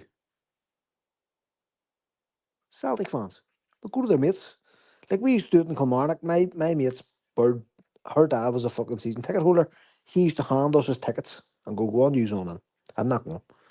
We used to get his tickets all. I watched Celtic win the league at Kilmarnock in the fucking Kilmarnock end. I was waving across every cunt I knew in the Celtic end. Is that the 6-0 one? No, it was before that. It was Is it the one Nakamura fuck. scored in the last minute? No, before that again, it was O'Neill in the year O'Neill won. Right. Who the fuck? I think Pavlov scored that day. Did I? It was 2004. 2004. We won the league, and but that's I could have got a fucking ticket for it because at that time they gave you the two ends. It wasn't a problem. But my mate Jerry went. I just sorted that our tickets and all. Her dad's came across them. And that's great. So I'm sitting eating the Kelly pies, listening to all the racist abuse they were giving every cunt. And all was great. That was great. It was fucking great. I always tell that story. He was sitting. I'm near sure Petrov scored that day because there was an old fella sitting in front of us giving Petrov. He was calling all the fucking gypsy, fucking European, fucking bastards of the day. And I'm sitting going, my mate Jerry's grabbing my leg because I just wanted to bite the cunt's head. He was sitting right in front of us. I just wanted to stick my teeth into his fucking head. And he was grabbing my leg going, just you settle the fuck down here. Don't start any trouble. It's my fucking, these are my Dan-Law's tickets. And I was like, right. So I just fucking bit my tongue. He went and got me a pie, fucked a pie in my mouth, no killy pies. And what do you call it? Because I wanted to kill the cunt. So at half time, next thing is fucking younger fella, but maybe in his 20s, walked up the fucking stand beside us and walked in the row in front of us and sat down by the old fella. And he says, hello, feather. He says, hello, son. And the son went, what about that gypsy bastard Petrov? And fucking my mate Jerry grabbed my leg again. I was going, you keep your fucking mouth shut, you cunt, you're going to get us killed. Oh, God. Fucking gay. But Big Rod and all the ones with the Vogue were all over and whatever the fuck stand it was. I always get them two mixed up. I don't know if it was the Chadwick or the Moffat, but I was waving across to all them. And then it turned out there was like maybe like 100 to 150 people in the stand who were all Sally fans, and then we all just migrated down to the bottom, Aye. closest. Aye. So people were shouting, "Oh, he is wankers!" And all we were all pulling their fucking tops up and showing Celtic tops, and they're all, yeah, they're all cheering. So it'll be the fucking same in Dundee United. Bet your balls, there's Celtic fans in Dundee going, Oh, definitely. get that. There's Well- my ticket. There's a tenner. Go get me one of them tickets. Gypsy bastard Petrov's son is now mates of fucking Nigel Well, that Farage. wasn't. In fairness, that wasn't Dundee United. It was Kilmarnock. So Aye. Maybe the guys to the point. Fucking hell. If only his This son man could was a fucking premonition machine. He was like, fucking, yeah, cunt. He's going to ruin the country.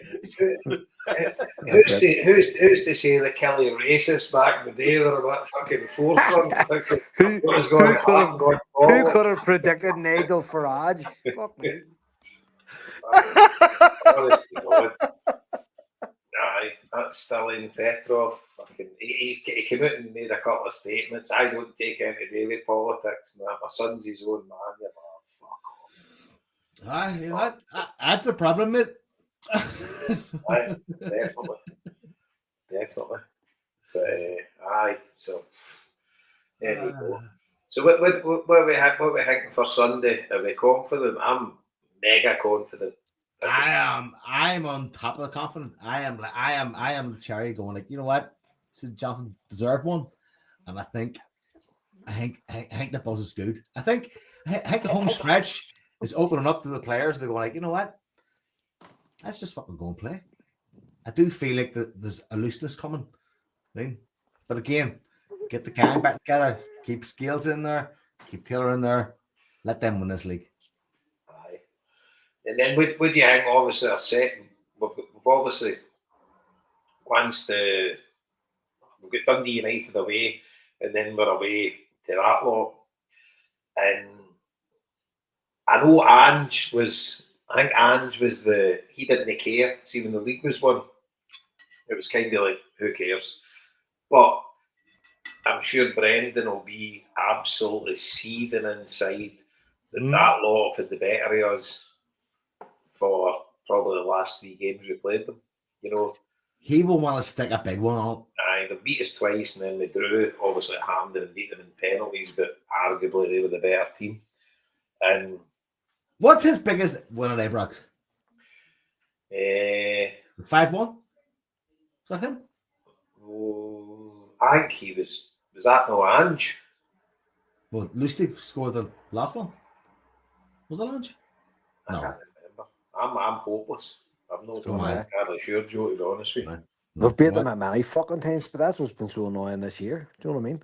But here's the thing too. Usually the old fucking end of the season dead rubbers and all is where, the shitty team like we did it for fucking years. Remember back in like Tommy Burns' day, they used to beat them in the last game of the season and think, that's us, we're back, we're fucking back, and then you get horsed again the next year. Do you know? So, but this is the other way around. Where we actually want Rodgers to go out and fucking blatter the fuckers, Aye, just aye. to rub There's their definitely noses in it. and plus you're going to have fans back in the stadium as well, so there's definitely Yeah. a right bit of needle there. The only like, end of the season that I can always remember that sticks in my mind, because you kind of forget about it when you've won the league and stuff like that. You don't really care about other games. But the Neil Lennon, when Neil Lennon get the job, remember he was only kind of caretaker manager, or he only had the contract at the end of the year. I mind we won every game. Yeah. And it was After Mowbray. Aye, they'd won the league, and I can remember that last game of the season. It was goosebumps time. You know, it was like Everdale was just behind Neil Lennon, and He was bringing the thunder back. Thunderback. Aye, It's not the end. It's only the beginning. No, that fucking shit. It done absolutely amazing, and it's just one of these. But I wonder, like, maybe towards the end of the season, maybe Brendan will maybe have watched the game in San Mamés last night. Maybe he'll take into account. Maybe start handing bits of paper out to players and that. That looked quite professional, didn't it? Play more staunchly. Do you know what? I was straight in the Pretend you're wearing brogues. I was sitting in another chat going like, don't say disappointed in the aftermath interview. I'm amazed there wasn't tons. Is it not tons of memes going around of like what that says in his hands? That needs to be a fucking meme going around. There was loads last night. I got fucking brilliant, man. Brilliant. What was that all about? Maggers. Absolute dickheads. I mean, I get. See, to be fair, San Mamés is fucking loud, right? When the Basques are on the fucking ball, the places like, because I've seen some photos, right? Was that roof closed last night? It looked like it did. I've seen photos at the start and it was opened. But I don't know, towards the end, did they close it or whatever? I don't know. But the racket in the place was fucking wild, right? It was like fucking proper. So I don't know if that's why he did it, or but you say to yourself, what the fuck are you doing, pal?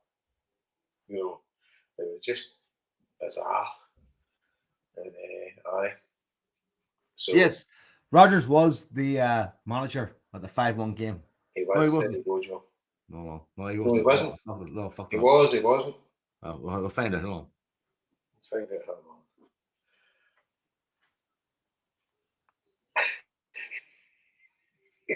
We need McCory for this kind of stuff. I know. Liam would probably know as well. Do you know what? He hasn't had a win at Abrax in a long time. Nah. 2-1 was the last one. Or 1-0. No. Oh no, he was 5-1. He was, yeah. Sorry, he was. Aye. He was. Was he not the manager when Kyogo scored? The 1-0? Was that Ange? Start of the season? That was Ange, no? That was Ange, no? No, it couldn't have been. It was Rodgers, this is getting into his third year. It was 2 years ago when Kyogo scored. Was it Ange? No, it was him. No, it was him. It was him. It was Rodgers, aye. 24. Aye. It was definitely Rodgers. Because I watched it in Italy. It was 2 years ago, was there?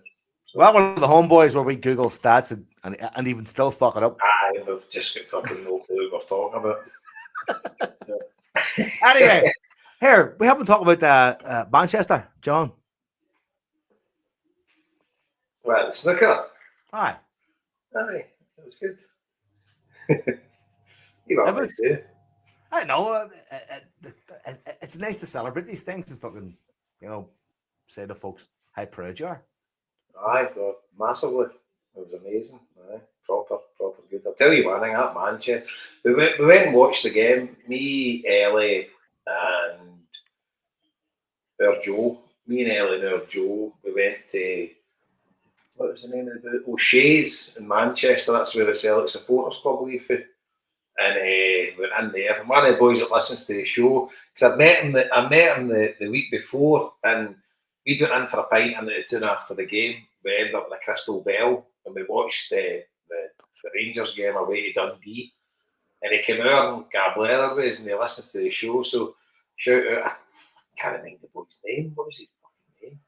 But he was, so walked into a chaise and he came right out to us and I'm like, I recognise that guy's face. It was the week before I was talking to him. I was like, how are you doing? Him and his wife were in Manchester for a concert. So Gab Leather with him. But there was a right good, maybe about 30, 40 Celtic fans in watching the game. And to be fair to them, there was English games on, but they put the Celtic game on all the TVs. Maybe the English game on one TV. So Paul and Becky for Barnsley came as well, and they watched the Celtic game in there. So I missed the first frame because I just wanted to watch the end of the game, and obviously get beat St Johnstone. So hightailed it back. That Manchester City Centre, fucking what a place it is, man. See the investment in that place. Oh, it's stunning. But do you know what? See, but it was mental, right? It was a Manchester derby that day, and it was at Old Trafford. The amount of tourists that go to the games. There was guys with flags and like 40 Chinese people following them about with headphones and all with Man United gear on. The guys, I'm telling you, it's mental. Like ticket tours, like. No, they obviously been brought out to watch Man United, and he's giving them the tour. The package deal. When it comes to the package deal with ticket and stuff like that, I'd say. Aye, so he's walking about Manchester, and they've all got the rucksacks and the Man United gear on and scarves and everything, and he's giving them a tour of Manchester. And obviously, next thing he would take you with the game, and there was like just the amount of Irish there as well. Fucking hell, with Man United gear on. Oh, mental. It's like the amount of tourists they have that go to the games in the EPL must be fucking off the scale. Like your Man United, your Liverpools and that. Oh, mental. And I didn't watch Everton, you don't really see any. You know, just fucking all Scousers and us. But like, you go to these games, it fucking opens your eyes. Bloody hell, the money they must be making. You know, because these folk will be spending fortunes in the club shops and everything. What I found quite strange, but I don't know if they have them, but I didn't see any, like, you think Man United would take like big superstores or the city centre? Maybe they have. I don't know. But I didn't see any. But anyway, the city centre is beautiful. Where the snooker venue is was right in the centre. And that was great. So, and I'll tell you one thing, that Mark Selby, what a class act he is. Him and his mates, after it all came inside and got a beer with him. That's a nice touch up. Aye, proper nice guy, man. Really nice. Him and his wife. Because it must be very disappointing. Like, snooker's such a fucking lonely sport. I mean, exactly. It's you versus John. It's a tough gig. And I'm remember the night John come on during COVID. You're like, what the fuck would possess you? Like, you know what I mean? He's like, I'm fucking down here on my own. I'm lucky enough I can find a chippy that's open. You know. Aye, and you're like, fuck, would you be fucking bothered? You know, it's such a tough gig. You know, and you're on the tour with all those boys and you know them really well, and it must be tough. You know, when you're in a final against somebody who you really like or your mate or whatever the fuck, there's just no love lost. You know what I mean? They just go for it, and it's such you're in the employ of the sport, aren't you? Really? Totally. Fuck me, big time. I mean, it's you against him. There's no team or I mean, fucking like it's serious. Like, and for John to be at the top for so long. It's ridiculous. It's ridiculous, Jason. Ridiculous. Absolutely ridiculous. Every single thing he wins now. The funny thing is, right, so he won the one out in China, but he's on his own over there, right? Denise had went to the one in Hong Kong, so she met him in Hong Kong after it. So he gets to China, he gets a bullet train for wherever he was to Shanghai and gets a flight to Hong Kong. Denise meets him in Hong Kong. I think he get beaten in the quarters of the semis of that one in Hong Kong. So they had a few days there, and then they come back. So obviously that was the first tournament he'd won in years, but nobody was with him. So he gets to the final in Manchester, and we're all there, my mum's there and everything. So it was brilliant, and the way the game went was fucking mental because they shared the first two frames, then John went 5-1 up, and you're like, here we go, just fucking nail it now. And then Selby wins the next 7. they go 8-5 up. And I'm sitting there, but do you know the funny thing was I kept watching John, and and his body language was right positive. Like Oh, he he was was all sitting, right. he was sitting up in the chair, and you're like, he still fancies the job. And so I said, I says, if he wins the next two, I would fancy him to win it. Now you go 8-7 down, and he did win the next two, and then he fucking won the next three after that. So he won 5 in a row to win it, and it was amazing. Like, obviously, he was buzzing and just came in. It was like back to the old days, and because everybody was there, and then we always did a wee party after it. So we were back to the hotel, and then the bar stayed open till like 4 in the morning. The funny thing was, we get back to the bar, and there's all these folk with Man United gear on. Some we were talking about, they're off in fucking Norway. I'm like, fucking, do you? I says, so I basically tell them I'm a Celtic fan and that, and I'm like, so do you know like a Norwegian team? No, just Man United. I'm like, how many games do you go to? Every home game? They're like, what? How much money do you spend? Oh, they're like thousands every year. And you're like, fucking hell. And it's like, and I says, do you know, understand like the animosity, like people from Manchester can't get tickets? They're like, yeah, I understand. It's no good. You know, because young Mancunians and that won't get the chance to go to the games because it's all took by. So it's not their team, really, is it? Like, Aye, but it is their team. I know, but like, if it's so close but so out of reach. Oh, you talk about the young Mancunians. I'm talking about the Norwegians. Aye, I know, it's mad, and it's just fucking crazy how footballers went, and it's like, just I don't like it. Just to say, I was showing just to finish off with the snooker thing. I was showing Fiona the photographs.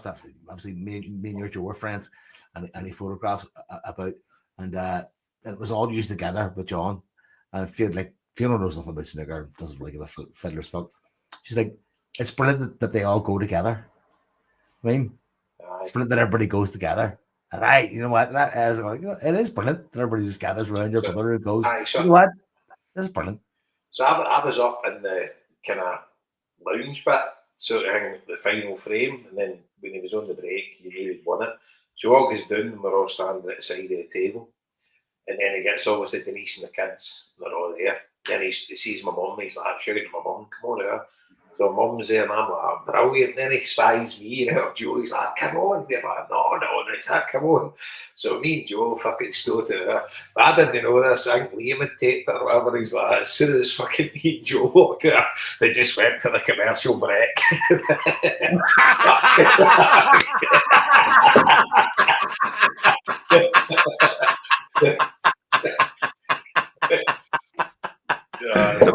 They must have a facial recognition thing going on. They go like, as soon as you step in the frame, go click. Let's go. Well, brilliant, mate. That's brilliant, though. Fantastic. I love that. And one wee thing I'd like to say as well. I know I shared it on the Twitter. And I did.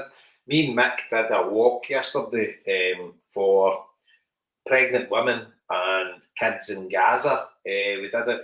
It was a Grey Mare's Tail or something. It was like this kind of mountain up, down, like in Moffat way. So we went, and it was Islamic Relief that ran it, and there was a lassie for her work that organised it. So we went, a couple of minibuses, and it was a great day. And the people that ran it, they were so appreciative. Like, obviously, we're no Muslim, but they were so appreciative of us taking our time out and doing it. I tell you one thing, it was fucking tough. Like they're all as a dawdler walk. See the first third there. Oh my god, you're just climbing and climbing and climbing. I was blown out my arse. And but once you get to the top of it, then it's dead easy. The next 2/3 of it, you're kind of just walking, and you get to this big like lake at the top of the kind of mountain. And beautiful, but the weather was pissing the rain, then it was sunny and all that. It was hanging. But it was really, really good. And then we got back down, and I seen them like handing out these bits of paper, and I'm like, what's going on here? And I'm like, it's all right, guys, we're just doing afternoon prayer. And I'm like, oh, fuck, there we go. They were all doing it at the bottom of the mountain, doing their prayers and that. But so gentle people, and so nice, and so like appreciative of us. Like, obviously, I'm not for the Muslim community, but to go there and help them and be like, and they were absolutely lovely, and it was just a pleasure. So everybody that sent sponsor money, and Liam and that, but whatever, everybody that sent sponsor money, much appreciated, and they couldn't be thankful enough. And I think they raised, I don't know, it was like, I can't remember, it was like 16,000 or something like that between us all. What? But it was really good, and it was a great wee day, and just big thanks to all the folk that invited us along to take part in the thing, and they were so nice, just lovely, and it was good.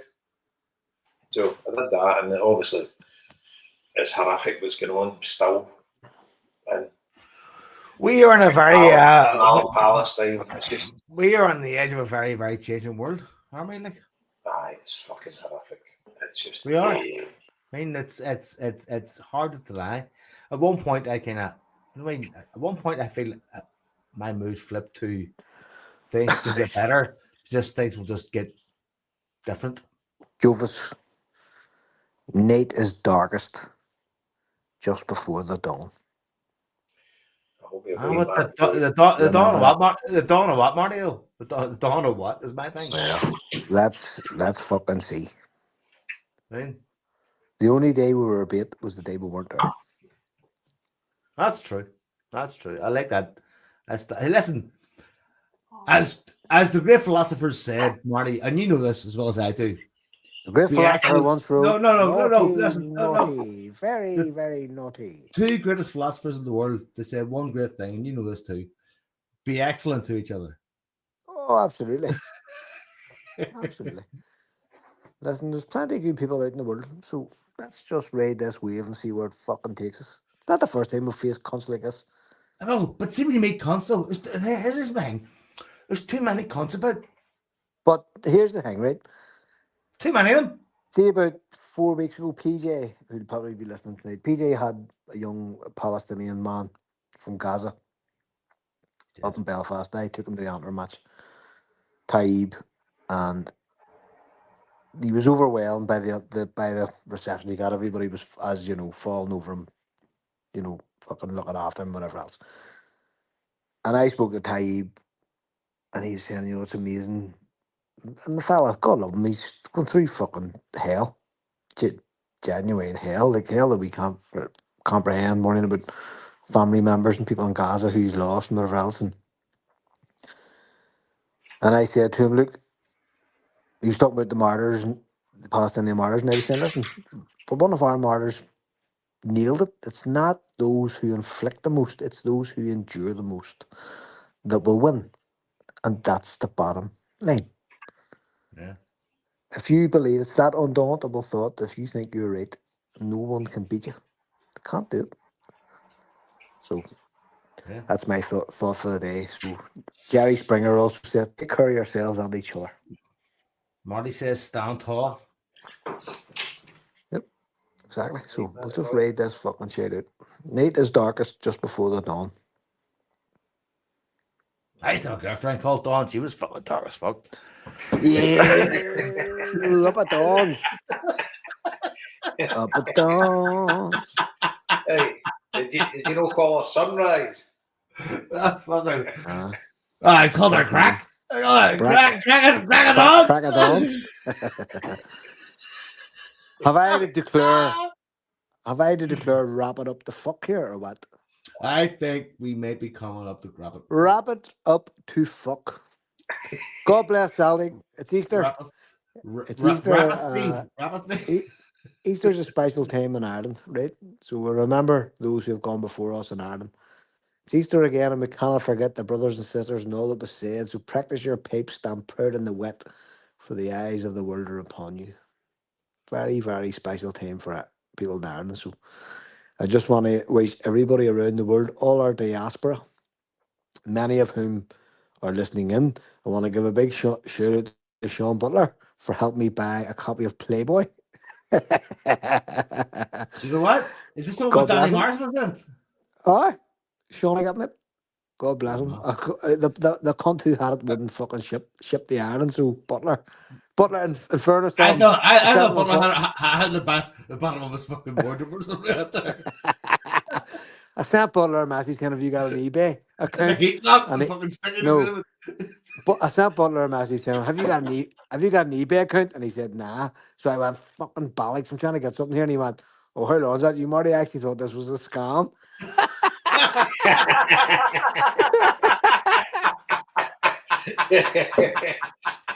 So fucking God bless him. And do you know who's on the front of it? Your woman there to Baywatch. What's her fucking name? She's on the front of it. Tom Addison.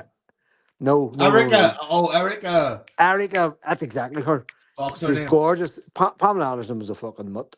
I always thought she was ugly, but your woman Erica was gorgeous. Alini, or something you call her. Erica Alini or something like that. But here, she's on the fucking front of it. So Aye. God bless Johnny Butler. She was Buy me a jazz mag. No, he Well. says to me through the cheeky bastard he was, Marty, I've got that fucking mag for you, it's here. But I haven't, he says, I haven't opened the packaging. I just hope the pages aren't stuck together. Mind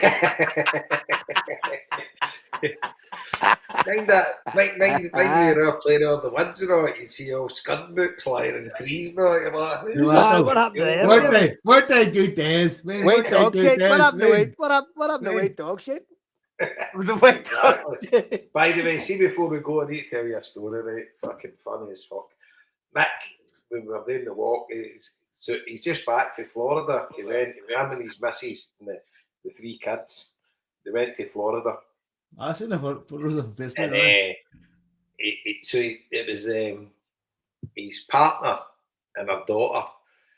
Mick and the 2 boys, they went to Disney and they went to Universal, and they absolutely loved the whole. They had a great time, but they weren't mad on Disney, right? The rides and all weren't as good and whatever. But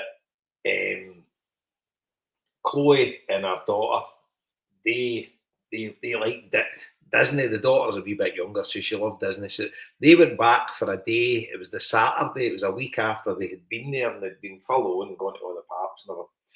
So anyway, they decided the 2 of them would just go. So Mick and the 2 boys, Niall and Finn, they says, like, we'll just have a day at the pool. So they had a villa with a pool, and he said at 1 o'clock the sun went away from where the pool was. So there was a communal pool in like the estate sort of thing they were staying in. So they went into that. It was all just families. And he says there was an African American family sitting there. And he says, so they were all sitting there. So the African American family, they were like in the pool. And the mother and father, they had a son about 16 and a daughter about 18 months, Mick reckons. So she's in a wee like blow up thing. I don't know if it was a daughter or a son, maybe it was 2 sons, I can't remember, but it was a baby anyway, about 18 months, in like a wee blow up thing. So it's got a wee boat playing about with the boat. So the dad and that's playing about with it then. So the mum and dad went to the other side of the pool, and the teenager was looking after them, right? So the wee Wayne wasn't even talking, right? Just making noises and stuff like that, playing with his boat. So the teenager looked away for a wee bit, right? And Mick is sitting looking at this, and the Wayne had lost its boat, right? So it's trying to splash to get the boat, and it couldn't find it. It couldn't find it, right? So the wee guy wasn't turning around. Mick's laughing that the Wayne's fucking trying to find this boat. And then all you hear, fucking, motherfucker. Max like that. Thinks that the 2 boys have looked round and like, what the fuck? Did that come from the way? The Wayne's went again, motherfucker. Can I check the dad swam right out. The dad swam right out. It's that to the way. Are you cussing?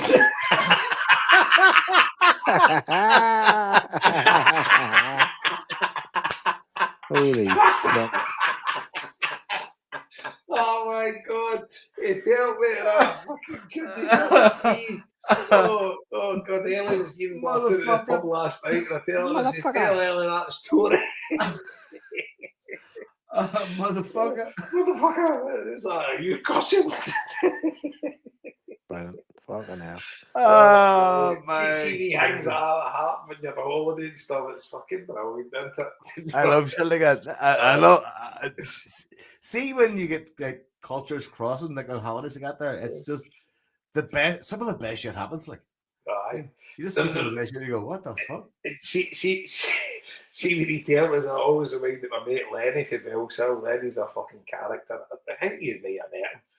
But anyway, Lenny, years ago, him and his missus were down in Florida. They were in Miami, I think. And then they were there for a week, and then they were going to Mexico. So they're on the flight in Miami, and Lenny sat down, and this big African American boy's come in. He sat down next to Lenny, right? Big barrier guy. So he sat there. So he's like to Lenny, aye. How's things? Are you enjoying it? I said, I a lot enjoyed Miami. Good food and that. Yeah. I said, I've been for some good meals and that. Lenny says he's sitting there, the big boy just said that to him. He says, you ever tasted rattlesnake? So Lenny's like, no, I've no tasted rattlesnake. He says,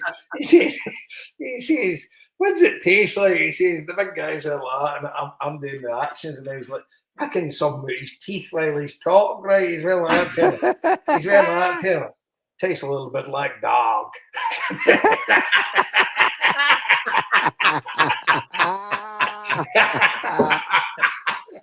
What the fuck? Tastes a little bit like dog.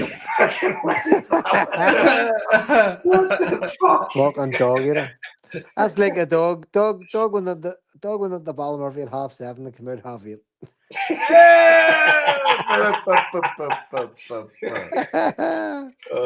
Right, wrap this up the fuck. Folks, that was good fun. It was good talking to you. Folks, we're back. Scott McCoy back next week with some facts and stuff. With proper content. Fuck him. And other than that, piece of shit. Other than that, talk to you later. Hail, troops. Yeah, Hail.